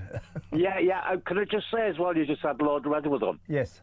I actually know him. Oh, do you? Yeah, from a long time ago. Okay, good. I used to be a purser on a first-class Pullman from Paddington to Swansea. Oh, yeah? And when Lord Redwood was Welsh Secretary, he used to travel on it. Oh, I see. So if he travels first class, does he? This sounds like a government expenses scandal in the making. Yeah, and you are my witness, Mike. No, seriously. That's it. That's interesting. Now I've got a message. You're gay, right, Mike? Yeah, I'm a gay man. Yeah. And what do you think of this Bank of England? It's rubbish. You know, it's not the actual people, Kev. It's these places like the Bank of England and other departments in government, but they encourage all this. Well, well, they do. I mean, as Kelly J. King was just saying to me, why have they done this? They make a big thing of saying, oh, we're going to let men wear big high heels and makeup, as if we're all going to go, oh, well done, you know. But, you know, Kev, but why has there suddenly been an explosion of men want to dress up as women and what have you? It is interesting, isn't it? I was in my 20s. I lived in Soho in London in my 20s. Fought for gay rights and everything. Yeah. You know, I saw everything. I worked for an international film star for 10 years. Saw it all. And no, it was Peter O'Toole actually. No, I bet you did see it all, yeah. Yeah. Did you ever drink with him? I had many a drunken night with Mr. O'Toole. Yeah. Well, you must be a good drinker to keep up with him. Oh, he was phenomenal. Well, yeah, you've got to come on again. We're going to talk about this properly. But let's go back to the topic on the table. Yeah. It's just rubbish. It's just absolute rubbish. Yeah, and I think, it's just silly, isn't it? Don't you think? Yeah, absolutely silly. And people, you know, these departments, the kowtowing to it, you know. Yeah. And it gives gay people a bad name. Yeah, and I would suggest if you're some bloke who works at the Bank of England and somehow or other, you know, you want to put on a pair of high heels and put some makeup on and say you're trans. I mean, are you trans? Or are you what they used to call a sort of transdresser, a transvestite? Do you know what I mean? We used to call them trannies. Yeah, I know you're not allowed to call them that anymore, but I would suggest, Mike, you know, I'm probably getting into big trouble here, that if you want to put a pair of high heels and put some makeup on when you go to work, that's not, you know, that's not trans, is it? That's cross-dressing. Do you know what I mean? Yeah, cross-dressing. And you know something? How the hell do they get up that early in the morning to put all the slap on? Well, you have to ask that. That's a mystery that women will be able to answer. We'll have to ask them. Hey, listen, Mike, you have to come on again and talk about Peter O'Toole sometime, but I better move on. Great to talk to you again, though. Thanks for the call. Mike in Lancashire. Peter O'Toole, eh? That guy could drink. Right, let's talk to Paul in Hartlepool. Hello, Paul. Hi, Kev. You want to talk about the migrant payout? That's good, isn't it? Yeah. What I was thinking on the lines of is all the pensioners and what have you, right? Yeah. They pay for their own keep, and they would sell the houses and everything for them if they can't afford it, right? Yeah. So these people that got the payout, if they've got the payout, they should make them pay for basically being in the country and all the accommodation and all the It would be a thought, Paul, but they don't. We give it to them for free. We don't charge them for their 4-star hotels. We don't charge them for the food we give them. We feed them every day throughout the day. And we don't charge them for the doctors, the dentists, the lawyers, the driving lessons and all the other stuff we give them for free. Instead, we're too busy paying money to migrants because we took their phones to examine them when they tried to break into the country illegally. That is insanity, isn't it? Yeah, it certainly is. You think the first thing that anybody would do if they want to find out who somebody is, that walked into the country, is take the phone or take anything they've got to find out information. Yeah, and also what a load of crap. The very suggestion that the authorities taking your mobile phone breaches your human rights under the terms of the European Convention on Human Rights. That is just stupid. It is utterly stupid, and I'm sick to death of us having to live under the madness of all this ECHR nonsense. It really is stupid. Paul, go on, one last point. I said about 20 or 30 years ago that human rights will destroy this country. You were right.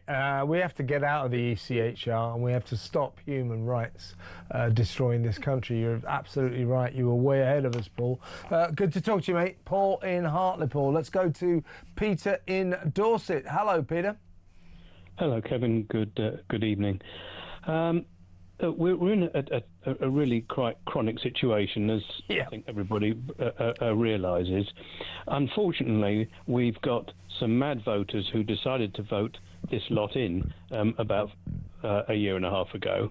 And we've got a situation now, to a large extent, if there is not going to be a general election for 3 years, on, in my view, damage limitation. Because that's all we've got left at the moment for the next 3 years. Mm-hmm. Now, at the moment, Nigel Farage has won a great case, and potentially, if Keir Starmer is still in power and Farage can still keep turning things around, then we have a certain amount of damage limitation for the next 3 years. Because if anybody comes after Starmer, I'm afraid we've got a far worse situation, in my view. We've got a lady who looks as though she's about to serve pints in the nearest social club who couldn't represent. I'm sure you can't surely mean Angela Rayner, can you? Well, you know, the esteemed Lady Rayner. Akin to her, anyway. But if you look at the others, you know, in my view, we are looking at trouble on wheels. And basically, to a large extent, it sounds to me as though Nigel Farage has got A, the bit between his teeth, and B, there's the nous in the party and around him to be able to have damage limitation. Now, in my view, we have got a very, very serious situation with the migration, and in my view, even if Nigel Farage were to get in power today, we do not have the manpower to go trying to oust the migrants that are not here. You mean mass deportation? I think that I agree with you. I think that will be probably impossible. Probably impossible. Well, I'm afraid that there has to be a way of slowing that down and stopping them. We just stop the boats, Peter. If we stop the boats, if we stop them coming in, if we stop this ongoing invasion, thousands and thousands and thousands of young men from foreign countries coming across every single month during the summer, but certainly 40, 50,000 a year. If we stop that, people will be a lot happier. So the mass deportation, I mean, I'd quite like to see it, but I think it's a long shot. But what we need to do is to stop people coming in. It's as simple as that. That's right. But there's two sides to the thing, and there's two sides to this. It may sound extreme, however, but if Nigel Farage was in power, and if there was a memo sent across to Europe saying, if you come across the English Channel illegally, you will be shot at. It's as simple as that. That's the first thing that might put the wind in the few people's sails. Be shot at. You can't do that, Peter. That's ridiculous. Of course you can't do that. And let me inform you, Peter, while you eulogise about Reform UK, which I have a lot of time for. I have a lot of time for Nigel Farage and Peter and Richard Tice and all the gang. They're doing a great job, I agree. But don't you go running away with the idea that they are almost they're a runaway cert to form the next government. The right is terribly fractured now because of Rupert Lowe's party and Ben Habib's, and of course the Tories as well. Numerically, the way it's looking now, Reform UK will not win the next election, and it's possible a coalition of the loony left can outnumber them. So your confidence in Farage taking over in 29, maybe earlier, is misplaced. I would like it, I think, if he got the gig, but it's by no means a certainty. So don't get overconfident, Peter. Thanks for a good call. Peter in Dorset. That is true, folks. The right is getting dangerously splintered, dangerously fragmented. And the Reform project, you know, it's been slightly derailed by Rupert Lowe. Let's face it. Let me know what you think. 0344 499 1000. And next up, we're going to be talking about sport with our friends from the Sun newspaper. That next, stay tuned.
Across the UK, on DAB+, on your smart speaker, on your smart TV, and on your side. This is Talk.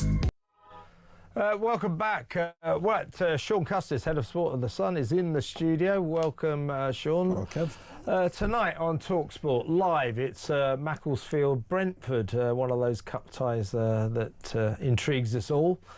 I mean, Brentford should win, but you never know. They should, but of course Macclesfield knocked Crystal Palace out in the last round. Yeah. And before that, they'll actually be in the hat for the fifth round, because the draw for the FA Cup fifth round comes before they play Brentford. So, in theory, you could say they made it in the fifth round as of sorts, but they're 1,500 to 1 to win the cup. So I don't think I don't think they win the cup, but Brentford are actually on a bit of a run, so they'll be an even more difficult proposition. That sort of competition, you think Brentford might really have a go at? They're not going to win the league. They're probably not going to qualify for the Champions League. They're not going to get relegated.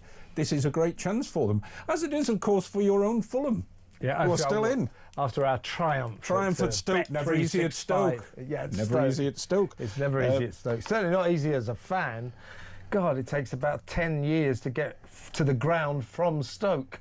It's miles outside of town. Well, unless you drive, of course, which is much easier. Yeah, it's all right for you, Sean. I can't afford a car. The money they pay. No, so let's try and have a prediction. What do you reckon, Macclesfield? Well, look, it's hard to say, isn't it? It's difficult for a club like that to pull off two miracles in the same competition. So you'd think they've had their moment in the sun. But of course, there's no replay. You could get to extra time. If you get through extra time, you get the penalties. Anything's possible, I suppose, but it would be unlikely. Let's put it that way. Am I right? Is it Wayne Rooney's brother manages Macclesfield? John Rooney, yes. John Rooney. What's his background? Did he ever play or anything? He did. He was a bit of a player, yes, but I think you'd say his brother was a little more.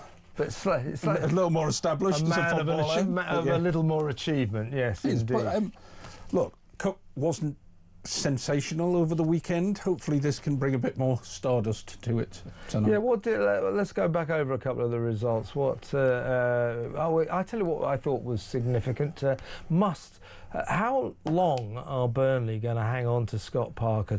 The thing is, he had a win in the league the week before. Yeah, but he got beaten by Mansfield. Yeah, brilliant win.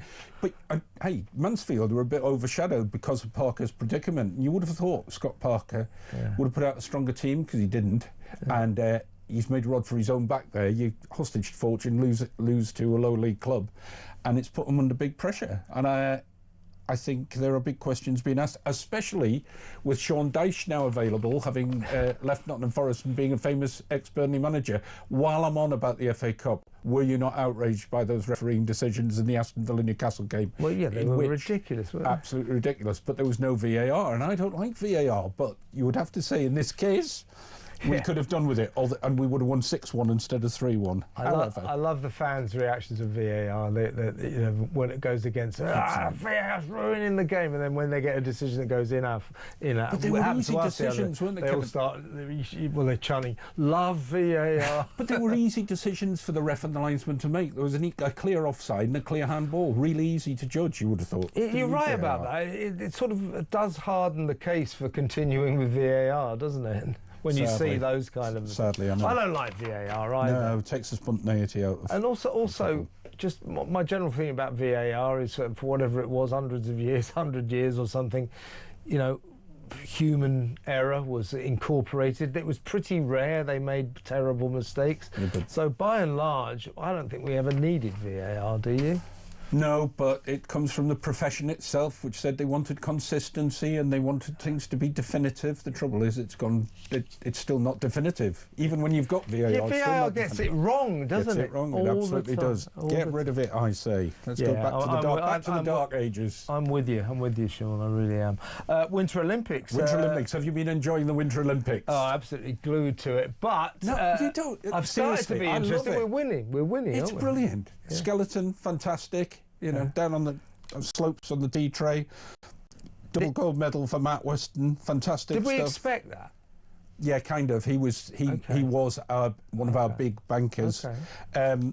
Banks and Nightingale in the snowboard cross, which I'm sure you're properly up to date with now. That was a gold medal too. Yeah, and tonight, Kirsty Muir goes in the big air final. There you go. So how we did the what? The big air final. It's you're on two skis. You fly into the air, do a bit of a flip, and so that's not the same as the ski jump. No, it's not the same as the ski jump. This is a kind of ski jump where you twizzle in the air a bit and do a bit of acrobatics. What are they going to do next? Like have a snowball fight as a contest or something? They're making these up as they go along. There is a little feeling that some of these have been created to give Britain a chance to win gold medals. It'd be fair to say. Did we expect to? Because mixed skeleton, for instance, which you won in, is a relatively new sport in the Winter Olympics. So gave us a bit more of a chance of adding to our medal haul, but still great fun, great entertainment. It's on for hours every day. You can't avoid. Yes, I've noticed. You can't avoid it. I've noticed. And before I leave you, must talk a bit about Tyson Fury. Yeah. Tyson Fury. Yeah. He is back.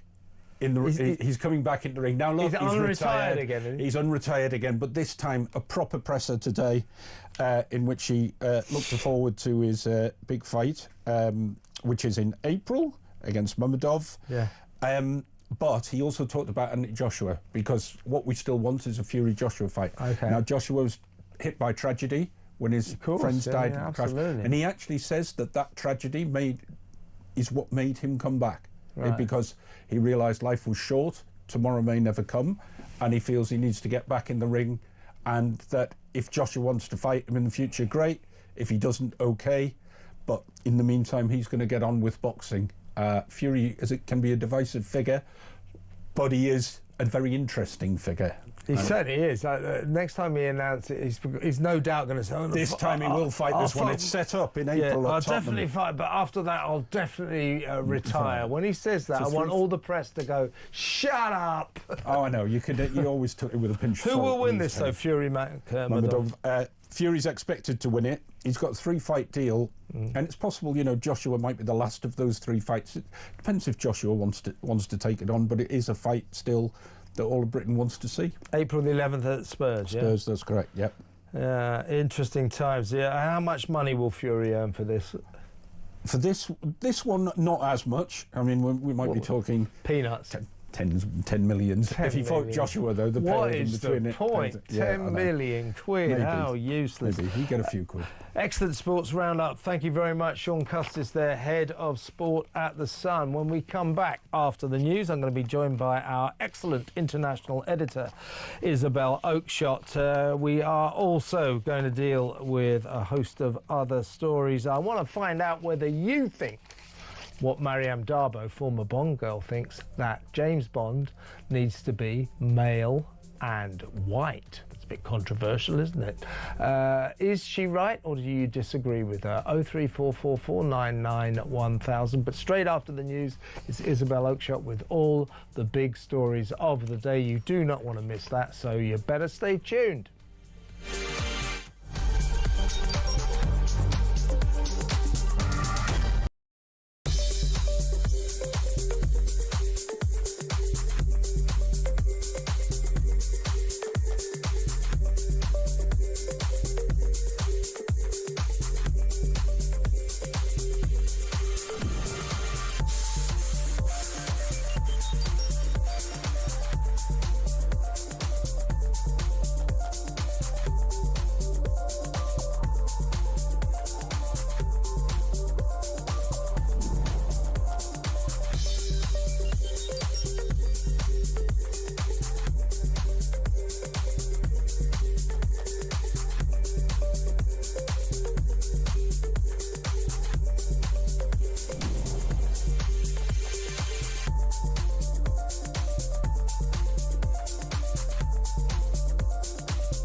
Across the UK, on DAB+, on your smart speaker, on your smart TV, and on your side.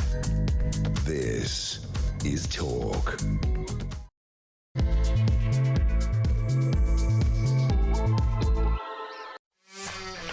Yeah, James Bond in a little while. License to Thrill, License to Kill, but should, as former Bond girl Marion Darbo insists, I know her actually, I interviewed her once, she insists that James Bond 007 needs to be white and a bloke. male and white.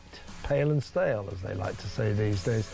Is she right? 03444991000. We're going to talk to Isabel Oakeshott, international editor, in just a second on one of the topics I want to address with her is, of course, the incredible 16th U-turn by the government, by Keir Starmer today, after a legal challenge by Reform UK to the government's decision to try to delay, postpone, cancel 30 council elections when they say it was purely administrative due to boundary changes and administrative bureaucratic problems. Others said, no, you're cancelling democracy because you're scared of losing. Here's what Nigel Farage said about the success of his threat to legally sue the government for this decision to cancel local elections.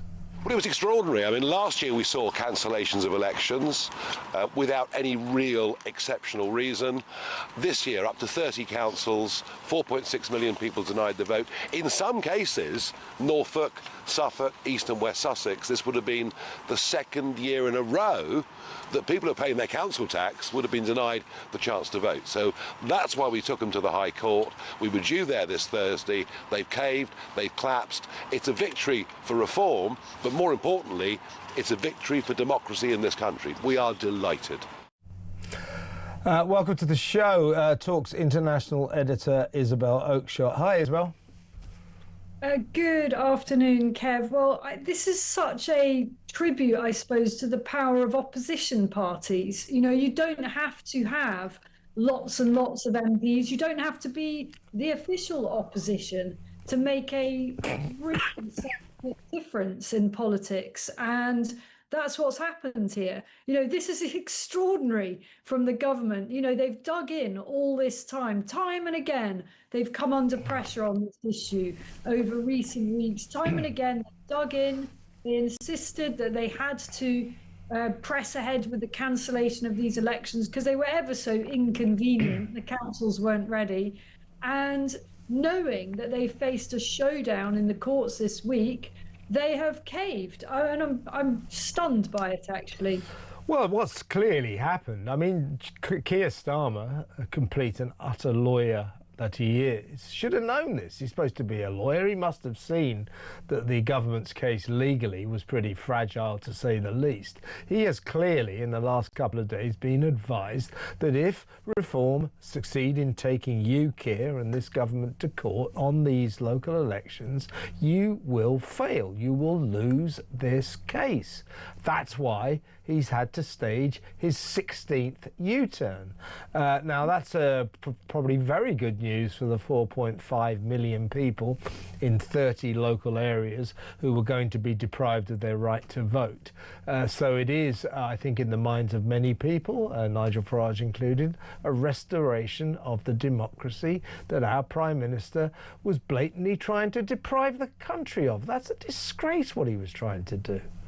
I mean, it was genuinely shocking what he was trying to do. I mean, did anyone really believe this complete fig leaf of an excuse that, you know, because these councils had been reorganised, they needed a bit longer to get ready? It was disgraceful. It really was. And it fit in so well with the pattern of this government of just seeming undemocratic. You know, the way that they are trying to cancel trial by jury and any number of other things that they have introduced or expanded when no one ever voted for them. And then, hey presto, oh, hey guys, you don't get a chance to vote at all. It was a terrible look for them. And I guess that they said today they'd had, in the light of legal advice, they decided to cave. In other words, they were facing an embarrassing defeat. And you know, it takes quite something to take the government to court. You need resources to do it. Generally, this is not something that's cheap to do. And it's just an amazing example of sometimes, you know, opposition being tremendously effective even when they've only got a few MPs. And let's get this straight. What this legal advice to Starmer and the government will have been is this. Your excuse, Keir, that you're only offering councils the opportunity to delay, postpone or cancel their elections for bureaucratic reasons because of imminent border changes and the administrative problems that come with that. Your excuse, what you're telling the nation, this is why we're doing it, nothing to do with cancelling democracy. That's what they kept telling us. The legal advice to the government, to Starmer, has clearly been that excuse is going to fall apart at the seams in court. Nobody will believe you. It will not hold up legally. I think it's very clear that that is the advice that they've got, and they did not want the embarrassment of losing. But it's embarrassing whichever way you cut it now.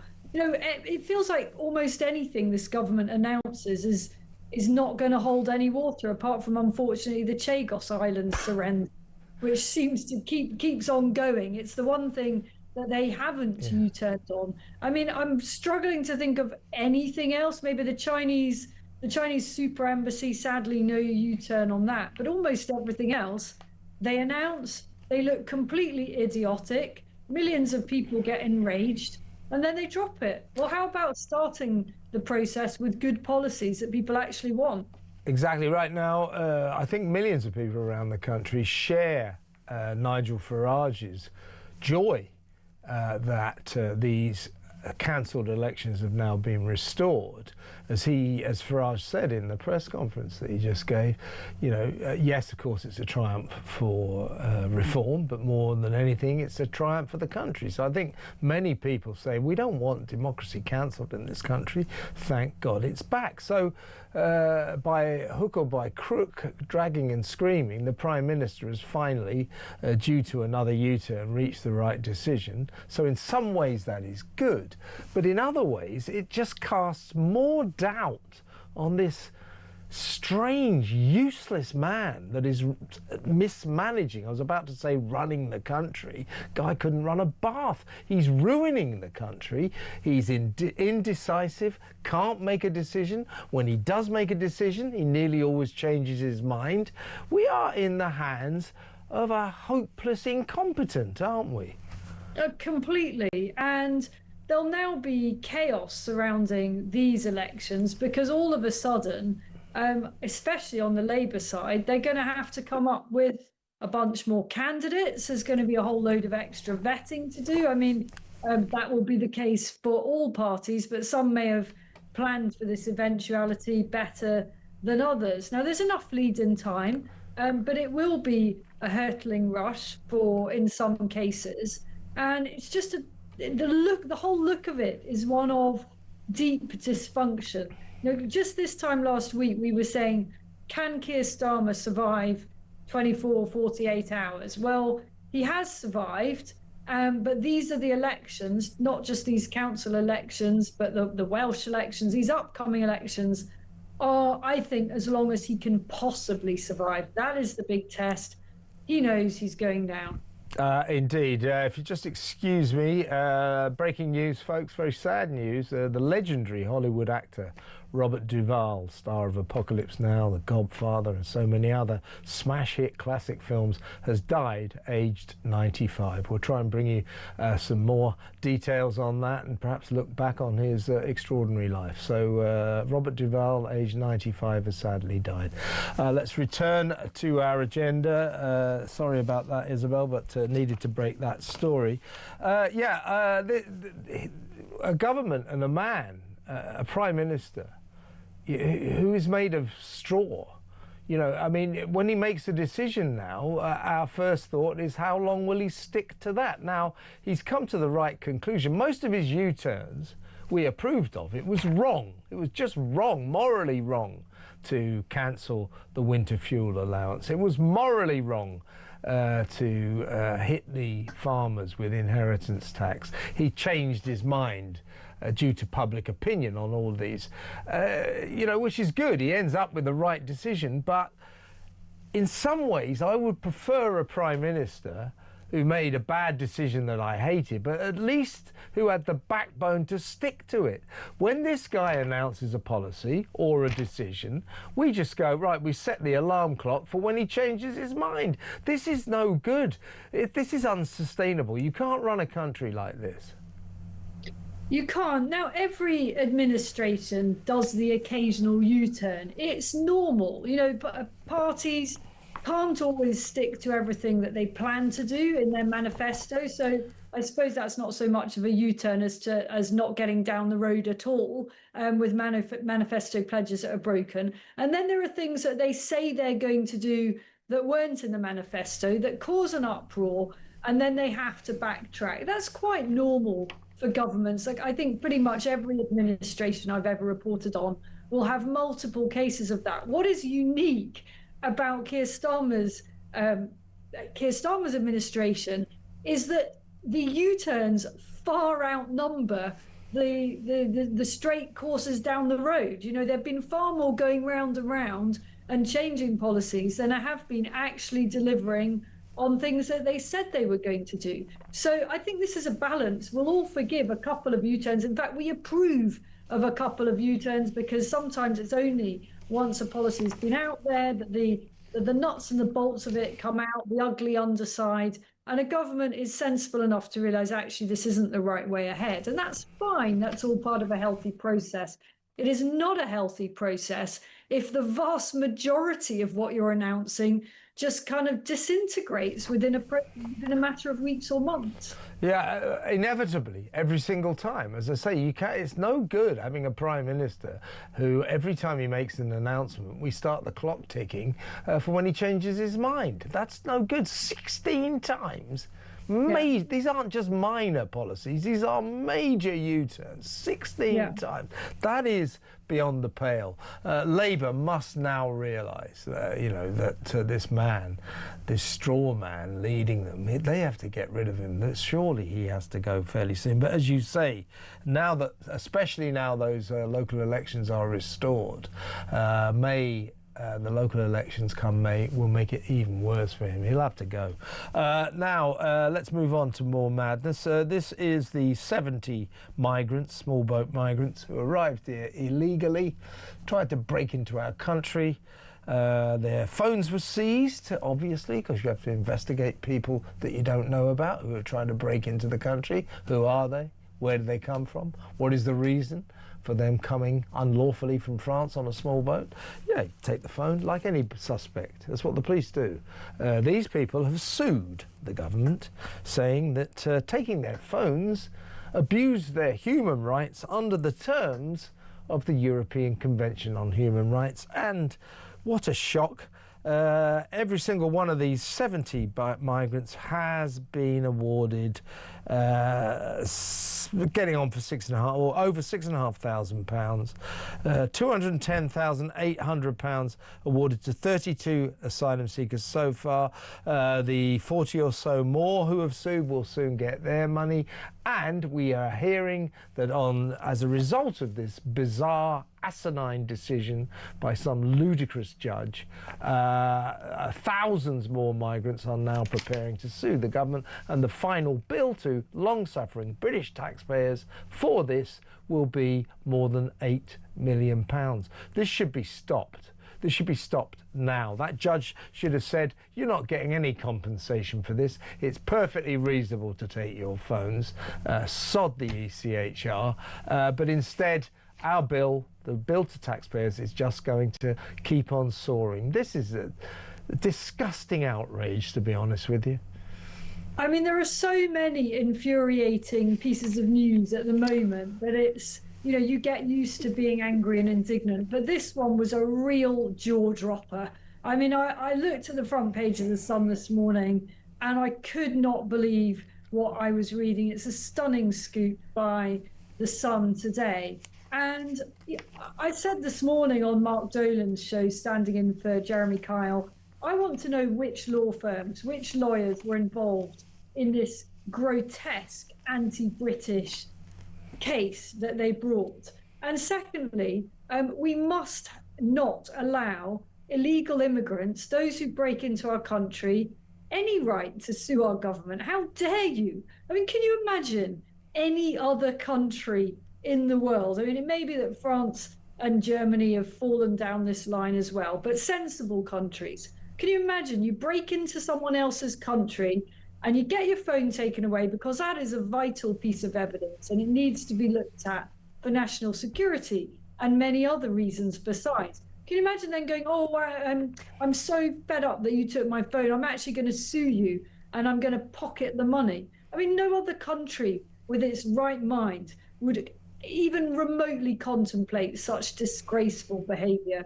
And yet here we are, taxpayers' money would have been used to help those people bring that awful case, those cases. And again, lawyers are making merry out of the proceeds. The illegal asylum, the asylum seeking and illegal immigration industry is a massive racket.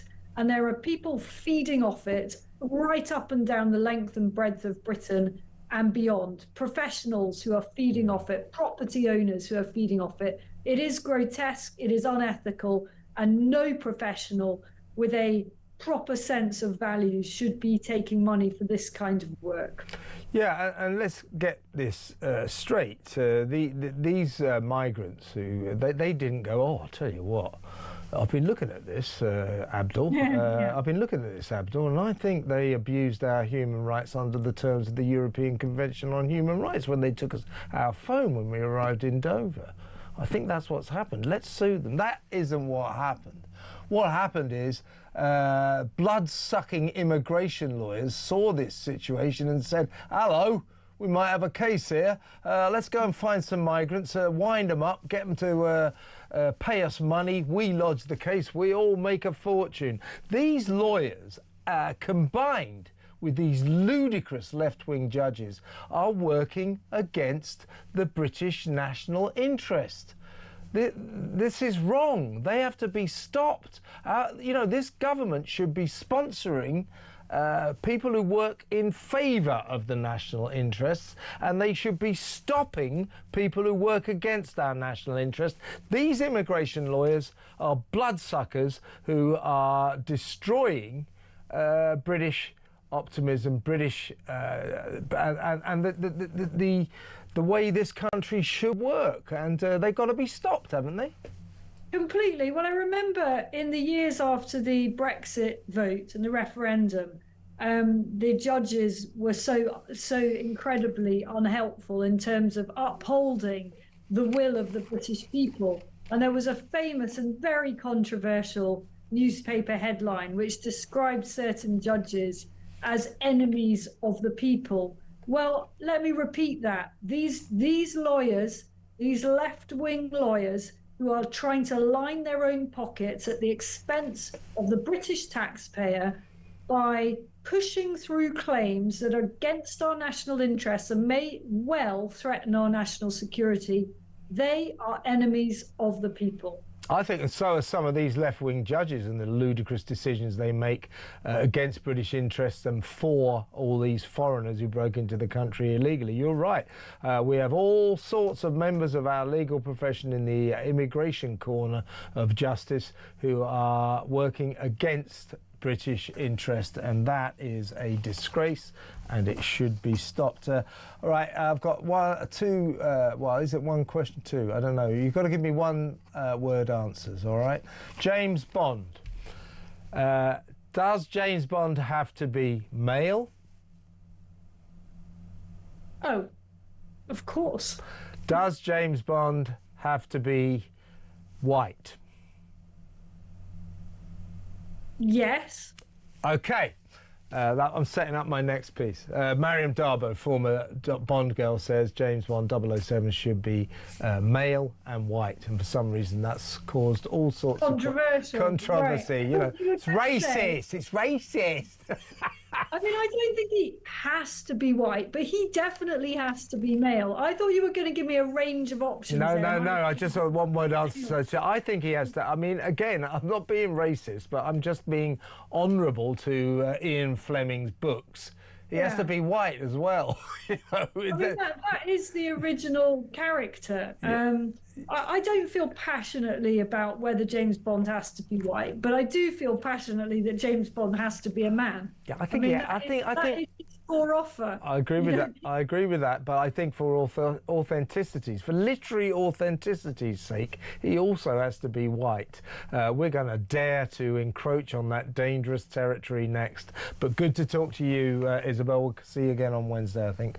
03444991000. Let me know what you think about James Bond and what Isabel was saying. That's Isabel Oakeshott, our international editor. Next up, James Bond. We'll talk about that after these messages.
Across the UK, on DAB+, on your smart speaker, on your smart TV, and on your side.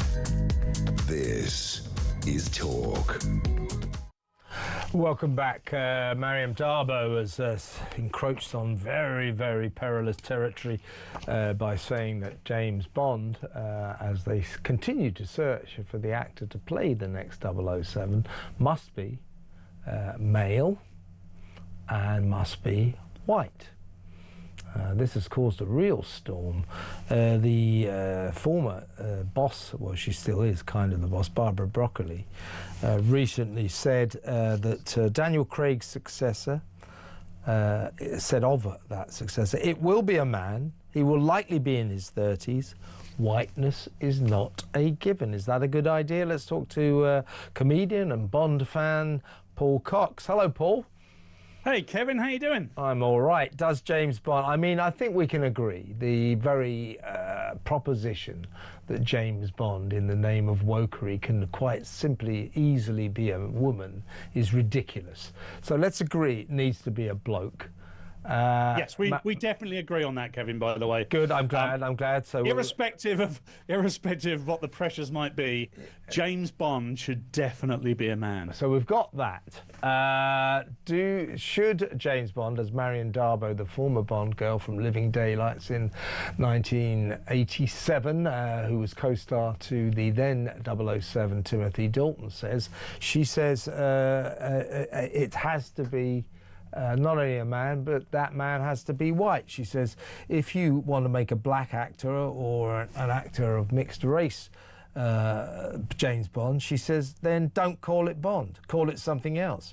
You can have a wonderful black hero, but then don't call him James Bond. I mean, again, at great risk to my professional future, I agree with her. Do you?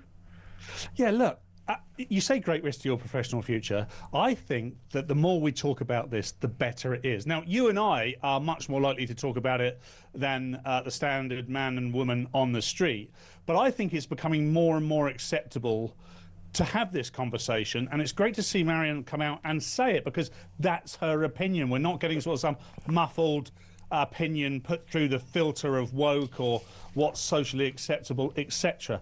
Now, you have to take James Bond on face value and what it is and what's made it great. A quintessentially British, quite often English man, always white, and that represents this kind of, you know, glamorous lifestyle that is no longer portrayed in movies where this is a man who has as many women as he likes, kills people, loves a drink. I mean, that's all seen now as rather taboo. Whereas when I was growing up, he has 4 cigarettes. What do you have? 4 hard-boiled eggs, black coffee, nothing else, and 4 cigarettes for breakfast. Breakfast of champions. Yeah, obviously, Kevin, you and I had exactly that this morning. I only managed 3 eggs this morning, but had 5 but cigarettes. You managed the cigarettes, though, yeah? Yeah, exactly. To answer the question, I don't want to skirt the question with regards to whiteness. I don't think it's massively important. What's massively important is sticking to the remit. We don't need to mess around with things because of the narrative. And what's gone before has always been a white British man. And there is nothing wrong with that. We can have white British heroes in the past, in the present, and in the future. And that's what's being discussed here, I think. It's not about saying, oh, it's terribly racist or unwoke not to change the character to a woman or a trans character or a black man or whatever it might be. No, it's about sticking to tradition. And one of the things I always like to talk about is culture, British culture. We're told it doesn't exist. Of course it exists. We're told it doesn't exist by the very people who don't want it to exist so they can impose whatever worldview they have on us. So I think if this was to stay a white man, British or English, then there is no problem with that, because that is in tune with the authenticity of what's going on with James Bond. And I think, hopefully, that they won't try and ram whatever narrative they want down our throat. Look, you know, I think Marion Darbo's right. You know, if you want to cast a woman or a man of colour as James Bond, make it a different film. Don't call it 007. Sure. I mean, let's remember Ian Fleming's sort of biography of James, of his hero. You know, his early life. He was orphaned in the French Alps, born to Andrew Brond and Monique Delacroix. Orphaned in the French Alps. Following his parents' death, he lived with an aunt in Canterbury and attended Eton College, later expelled, and Fettes College, the Scottish equivalent of Eton that Tony Blair went to. He was fluent in French and German. In other words, he was a posh, upper-class British white guy coming from money. He was not a man of colour. He was not black. He was not mixed race. If you're going to base all these movies on Ian Fleming's books, you've got to stick with what the central character is, haven't you? Yes, I believe so. I do believe so. And there's no harm or problem in that whatsoever. Why would you have, and we see this so often, by the way, but I'll still ask the question, why would you have to cram a narrative, a worldview, whatever it might be? And by the way, these things are all fashionable, contemporary, and will pass very quickly. I know it feels like we've been living in this woke era forever, but it will pass. And one time we will look back at this and think it was absolutely bonkers. We don't need to change everything. We can preserve some things. In the same way as we can preserve British culture, we can preserve the James Bond franchise and try and stick to what was expected or what was seen by the writers at this point. And so what? So what?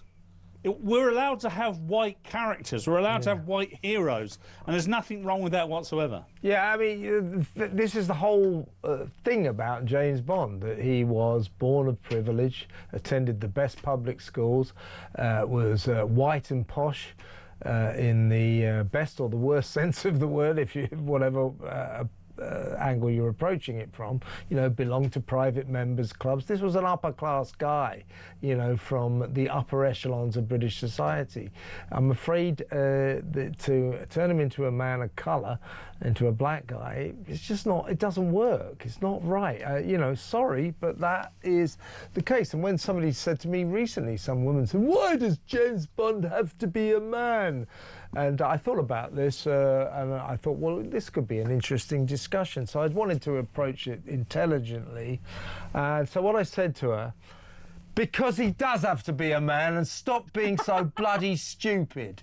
That was my argument, and I think and I rest my case, right? Intelligence ticked. Yeah, exactly. Look, sometimes we try and over-intellectualise things the whole time. Why does Rupert the Bear have to be a bear? You know, all these things. Why does he have to be a man? I mean, we're going into a whole new territory here. And he's obviously white as well, Rupert the Bear. Yeah. We have created this world in which we haven't, you and I haven't. It's been imposed upon us where you've got the oppressors and the oppressed. And they've said, in the oppressor category is white people, or often Jewish people, and in the other category, is everybody else. Now, they've looked at that purely from their own world perspective, because white people make up about 6% of the world population. We are a minority. We just happen in the Western world to be a majority. And this character comes from the Western world. He comes from the British intelligence services, and he comes from the British intelligence services in a bygone time. Now, I think whoever James Bond is has to be quintessentially British. He's got to be posh, white and British. Yeah. It's as simple as that. There's no doubt about it, and I don't think it's up for any more discussion, but we'll no doubt discuss it very soon. Paul, I've got to move on. Good to talk to you though, mate, as always. Paul Cox, comedian there. Is he right? Am I right? What do you think? James Bond, what colour? What gender? Can James Bond be gender fluid? No. It's just true, isn't it? Right, let's go to break. When we come back, we will be talking to Kinsey Schofield about the latest movements on the royal front, so stick around.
Across the UK, on DAB+, on your smart speaker, on your smart TV, and on your side.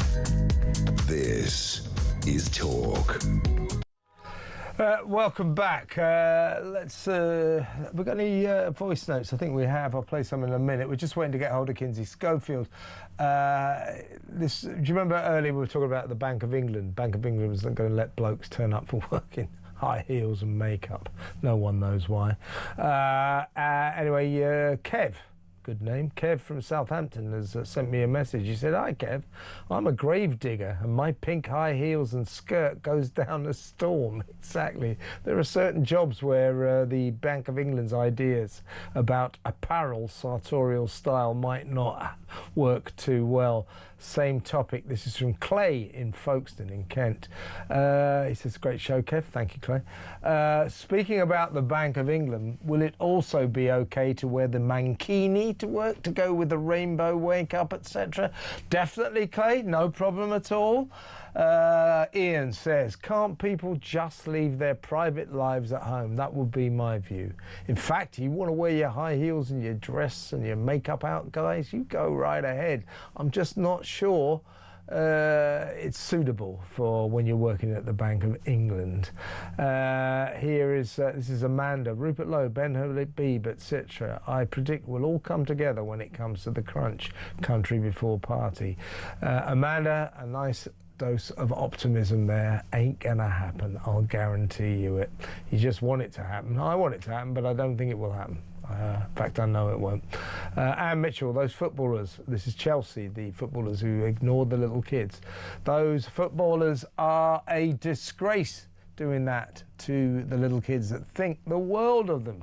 It shows their contempt and arrogance towards the people that pay their wages, similar to those in Parliament." Good point, and yeah, I think it was a disgrace what those Chelsea players did. That club owes those kids an apology, as I suggested earlier. How about signed picture for every one of those kids with his name on, and all the players, an apology from the club. It was a disgrace, it really was. Little kids so excited to see these big heroes from the Premier League, didn't even look at them. Absolutely disgusting behaviour. Footballers, eh? 0344 499 1000. Kinsey Schofield's ready. Hi, Kins. Hi, Kev. I am sorry I lost my voice, but I'm going to give you all I got. Oh, my God. What happened? Is it just a flu or cold or something? Well, first of all, my pronouns are she, her, in case your radio audience is confused. I would never have suspected anything else, Kinsey. Yeah, I think I just have a cold. Okay, well, get well soon. We'll talk about Andrew in just a little while. We spoke about him earlier. Obviously, the net closes in on him. Things get worse for him and the royal family by the day. But Meghan Markle, our friends, Meghan and Harry, have been out on the town. They've been on another one of their sporting dates. They've been to see the NBA, the basketball game, all-star game, over the weekend. That was their Valentine's Day outing. What game did they go and see? What was this all about, Kinsey? Well, it was one of their Valentine's Day outings because don't forget Meghan Markle contacted her favorite publication, People magazine, to let them know that she was having a private, intimate dinner with Harry for Valentine's Day, and People conveniently got some photographs of that as well, which was a separate occasion. But here they are, spotted, you know, avoiding the cameras and the media at the 75th NBA All-Star Game. This is where they get the best of the best together, and it's a weekend of spectacles. They call it contests and exhibition games. And, you know, nothing like two big losers and quitters observing a room full of overachievers, with Queen Latifah as close as Meghan's going to get to royalty ever again. Exactly right. Now, let's rewind and let's talk about last week. This happened, I believe, on Thursday. And I need to get your take on it. Harry attended a function for poor parents who'd lost their children through the scourge of online harm. It's a cause that he purports to be passionate about.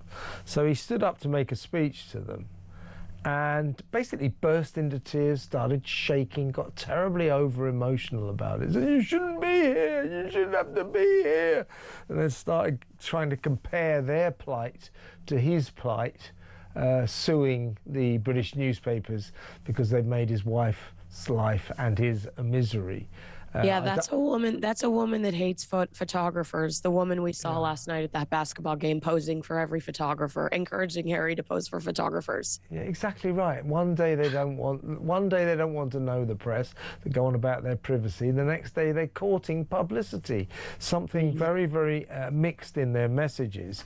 But what do you think is going on with Harry? Because those scenes we saw last week were extraordinary. While making this speech, it was fairly informal. He was dressed informally. It was in some kind of restaurant in LA. He starts to, in the middle, he starts to sort of shake, and he starts to cry, and starts getting a sort of really over-emotional about it. And you think, well, what, it can't just be this speech. What's going on? Something's going wrong with that guy. What do you think it is? In the United States, we call that a mentee B. That stands for mental breakdown. It did not look like a well, and also I don't know if you've heard this comparison before, but somebody said he looked like Gavin Newsom, the way he moves his hand so much when he talks about, like, he's rubbing Gavin Newsom, his the belly. governor of California, yeah. Yes, who's very animated, over the top animated with his hands. They were saying Prince Harry was similarly over the top animated, to where he's like just desperate for you to believe him. Yeah. But Kev, we don't believe him. Not when he stands there and cries for these people about how evil social media is. And 72 hours later, his wife posts their daughter on social media for the first time. It's called actions speak louder than words. If the internet was so evil, if social media was so evil, you'd tell your wife to keep your daughter's face off of the internet. Yeah, exactly right. By the way, I've got some tape here. I'm just in the process of taping my hands down because I'm not one to talk when it comes to hand messages.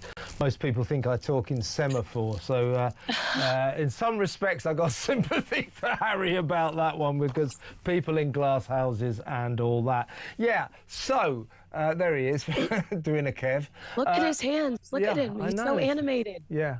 And also, but very het up. Look at him, very het up. And he goes on, he welled up, he started sort of crying and shaking. It was a very strange sight. So you've sensed something might be going on. And as you say, I got this feeling about Harry, that behind closed doors, behind the gilded gates of their Montecito mansion, that he actually is quite interested in privacy.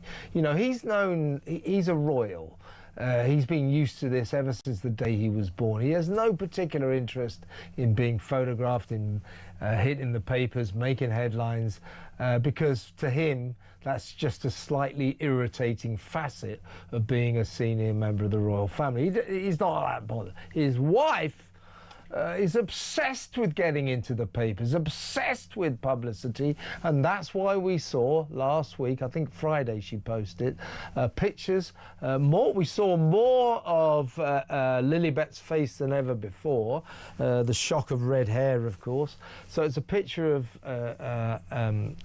was it Harry with Lilibet and the other kids going, "These are my vows." Oh, no, Archie's not there. He's not. Poor Archie. Okay, Archie, the author of Spare Part 2. Poor Archie. We never see Archie or hear from Archie. Yeah, what's going on with Archie? Okay, so it's Meghan, Lilibet, Harry, and these are my real Valentines. For someone who doesn't like publicity, who wants to be given privacy, why is she posting this crap all over Instagram? Well, are you not noticing this surge in Meghan Markle in the last few weeks? Meghan is desperate to be seen. She wants to be seen right now. I don't know if it's the new publicist earning her keep or what, but we had the 15% gala where there's no reason for Meghan to be there. She's not especially close to any of the people there. There's this NBA All-Star game. Harry and Meghan aren't necessarily big basketball fans. We do know that they are baseball fans. They showed up around the same time Andrew was stripped of his titles at the Dodgers game and were booed at that game. She's got nothing to promote right now, Kev. I would expect this level of publicity pursuit from a woman who had a brand new lifestyle show premiering on Netflix, or for a woman that was trying to ensure that her second podcast was a success. This is an ounce of desperation that I think needs to be studied. because she doesn't have anything to promote right now. Yeah, but maybe, usually the process when she posts something on Instagram with her kids, the back of her kids' heads, the most famous back of heads in the whole world, these red heads that you keep seeing. Usually when she does that, oh, here's me, you know, it's Christmas, here's the kids, me in the back of their heads, and here's Harry, oh, we're at the pumpkin patch, and oh, you know, here we are with balloons because it's Valentine's. Usually 24 hours after, within 24 hours of those posts, comes some special offer on her screen. Well, yeah, she did have special. As ever, you know, there'll She be had something some cheap Valentine's Day packages for as ever, yes. And then this was a Valentine's Day post. So to your point, yes. So what she does, I mean, you can point to this pattern forensically because it's exactly what happens. What she does is, if sales are low, which I think they almost always are, she gets the kids out to promote, to plug as ever. She uses her children to plug her products. That's not very nice, is it?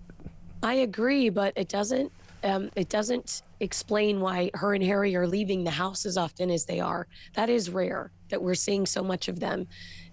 Someone suggested to me that she's trying to distance herself from the royal family while the Epstein stuff is blowing up. But I'd say, girlfriend, your name's on the DOJ list too, so you can't distance yourself that much.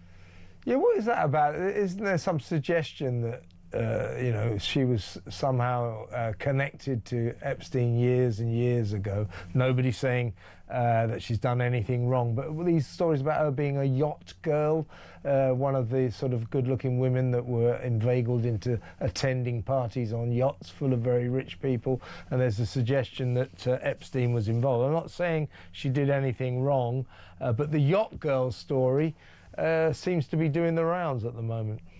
It is doing the rounds. I mean, look, it would do great things for my career if that were true, but it's not true, so I'm not going to repeat it and jeopardize my credibility. It's not true. Yeah. I mean, I think that the closest ties Meghan had to Andrew prior to Harry is being friends with Harry's cousins, Beatrice and Eugenie. And I do think she probably, you know, schemed her way closer to those sisters so that she could get to Harry inevitably. I don't think she never Googled the family. I don't believe all that stuff. But in the Epstein files, where the DOJ did release a list, and it is unfair that the DOJ did this because a lot of these people in no way, shape, or form have done anything I agree with criminal. that. Yeah, you're right. Yeah, criminal. But there's a long list of names that are familiar to us, well-known names that in some way are mentioned in the Epstein files, and Meghan's on that list. And she's mentioned in the list in multiple different ways, but nothing that's in any way, shape, or form criminal. And so I would stress that before anybody gets excited. Yeah, well stressed. It's important to stress that, yeah. Yeah, she's just mentioned, like, casually, you know, these are all people that are trying to impress each other. These are all name droppers. I went to dinner with so-and-so trying to impress Jeffrey Epstein because you're trying to convince Jeffrey Epstein that you should be invited to his next dinner party with Katie, you know, what's the Katie, you know, like Woody Allen and Tina Brown, yeah, you know? All that, yeah. And both Harry and Meghan may like to re-examine their relationship with princesses Eugenie and Beatrice as they are dragged further and further into the escalating scandal surrounding their parents. More and more people suggesting, you know, these princesses, they weren't innocent. They knew what their parents were up to. They knew about Epstein. We don't know what their story is, but those are the allegations. And people are calling for the two princesses to be investigated at the point where that potentially might happen. Let me tell you, Harry and Meghan will drop them like a stone. That's what they do. Listen, Kinsey, great to talk to you. You go and look after your voice, and we'll talk again on Thursday. Kinsey Schofield there, host of Kinsey Schofield Unfiltered. Let's play a quick voice note before we go to break. This is Lorraine on blackouts. Firstly, I remember the power cuts of the 70s. It was only, I think, probably a couple of hours every night, so we knew it was coming, so it wasn't that bad, but still bad. Secondly, my ex has paid £27,000 for a ground source heat pump and it didn't work. He's gone back to using his oil arga. He had a Tesla, which was rubbish, so he's gone back to a diesel van. So all this net zero, it's rubbish. It doesn't work. Well, hey, Lorraine, no wonder he's your ex. He keeps making very bad decisions, but really good voice note. Thank you very much. Let's go to break. When we come back, more voice notes. We'll take as many calls as we can before Alex Phillips steps into the studio to let you know what she's got lined up for your entertainment from 7 p.m. until 10 p.m. That next, stay tuned.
Across the UK, on DAB+, on your smart speaker, on your smart TV, and on your side. This is Talk. Welcome back. A quick tribute to Robert Duvall, classic, fantastic actor, legendary actor, has died aged 95. He, of course, starred in The Godfather, Apocalypse Now, Falling Down, you name it. His Stalin, his filmography is astonishing. He has died aged 95 after a stellar career, one of the greatest actors in Hollywood history. Met him a couple of times, interviewed him once. Very nice guy, very humble. Wasn't interested in stardom, didn't want to be a Hollywood celebrity. He just wanted to do his job, and he did it brilliantly. R.I.P. the great Robert Duvall. Here's a voice note. This is Maddie on the Chelsea players who ignored those poor little kids who waited to see them ahead of their Chelsea's away game, FA Cup tie against Hull. This is Maddie calling from Essex. With regards to the footballers, it just goes to show it doesn't matter how much money you've got, but it can't buy you common decency or common sense. And those poor kids standing there in awe and starstruck, not one of them, of those footballers, had a brain cell between them to stop and say hello to the kids, take a selfie, give them an autograph. Beggars belief. Yeah, I'm with you, Maddie, and they've got to apologise. As I said, send every single one of those kids a signed photo, the whole team, to the kid, name the kid. Do something about this, Chelsea. That was disgusting. People are very upset about that. I am. I'm crying here. Right, let's go back to the phones. Let's talk to Paul in Brighton. Hi, Paul. Yeah, hi, Kevin. Before I say anything, Kevin, I never knew about Robert Duvall dying today. If you ever get a chance, watch his film Tender Mercies, where he plays a washed-up country singer. I've seen it. Yeah. He was a fantastic actor. Very humble man as well. I will watch that again, though. Yeah. Yeah, I was just going to say about the James Bond discussion. I agree with you and Marilyn Darbo that if a character's written in a certain way, then that should remain as written. I mean, if you can imagine the Führer, if they, for example, remade the fantastic Shaft films of the 70s that Richard Roundtree brilliantly portrayed, the black private detective. Now Sex Machine to all the chicks. I remember that. The Isaac Hayes song, excellent, yeah. Or the brilliant Cleopatra Jones movie with the, dare I say, in front of my wife, the sexy Pam Grier. I mean, if you suddenly decided, let's have Hugh Grant play Shaft. Yeah, no, I agree with you. It's a question of authenticity. We all know who James Bond was supposed to be, his background. He was an upper-class white English guy who went to Eton and Fettes College. He couldn't have been more upper-class. To make him a person of colour, as Mariam Darbo said, make a different film. That's not a Bond film. Also, he does have to be a man. On that, I think we can agree. Paul, got to move on, but thank you for an excellent call. Paul in Brighton there. She's in the studio. It's the next James Bond. It's Alex Phillips. How are you? I'm all right. I'd quite like to be the next James Bond, actually, as long as I can be you're politically the one woman incorrect. I'd accept in the role. It's crazy. When you watch the old James Bond films, it's crazy what he gets away with. Mm-hmm. Like, he walks into a room and there's some sort of hot woman there and he just gets out his little scalpel, cuts her dress straps until she's naked and then just, like, launches himself It's still upon my her. technique. It doesn't work very often. I'm often being charged by the police, but I try it. I try it on women I don't even know, and it's not advisable. That's a joke. That is a joke. What do you got coming up, Az? So we're going to be talking about the launch of Restore. We've got their first counsellor, a woman by the name of Maria Botel, is going to be talking to us about the future of the party. Good guess. So there you go. We're also talking about all the crazy things going on in the EU, which we're basically a part of again. Starmer's signed up to everything going, dynamic alignment with net zero. Did you see what Rachel Reeves said last week? Closer alignment with the EU is the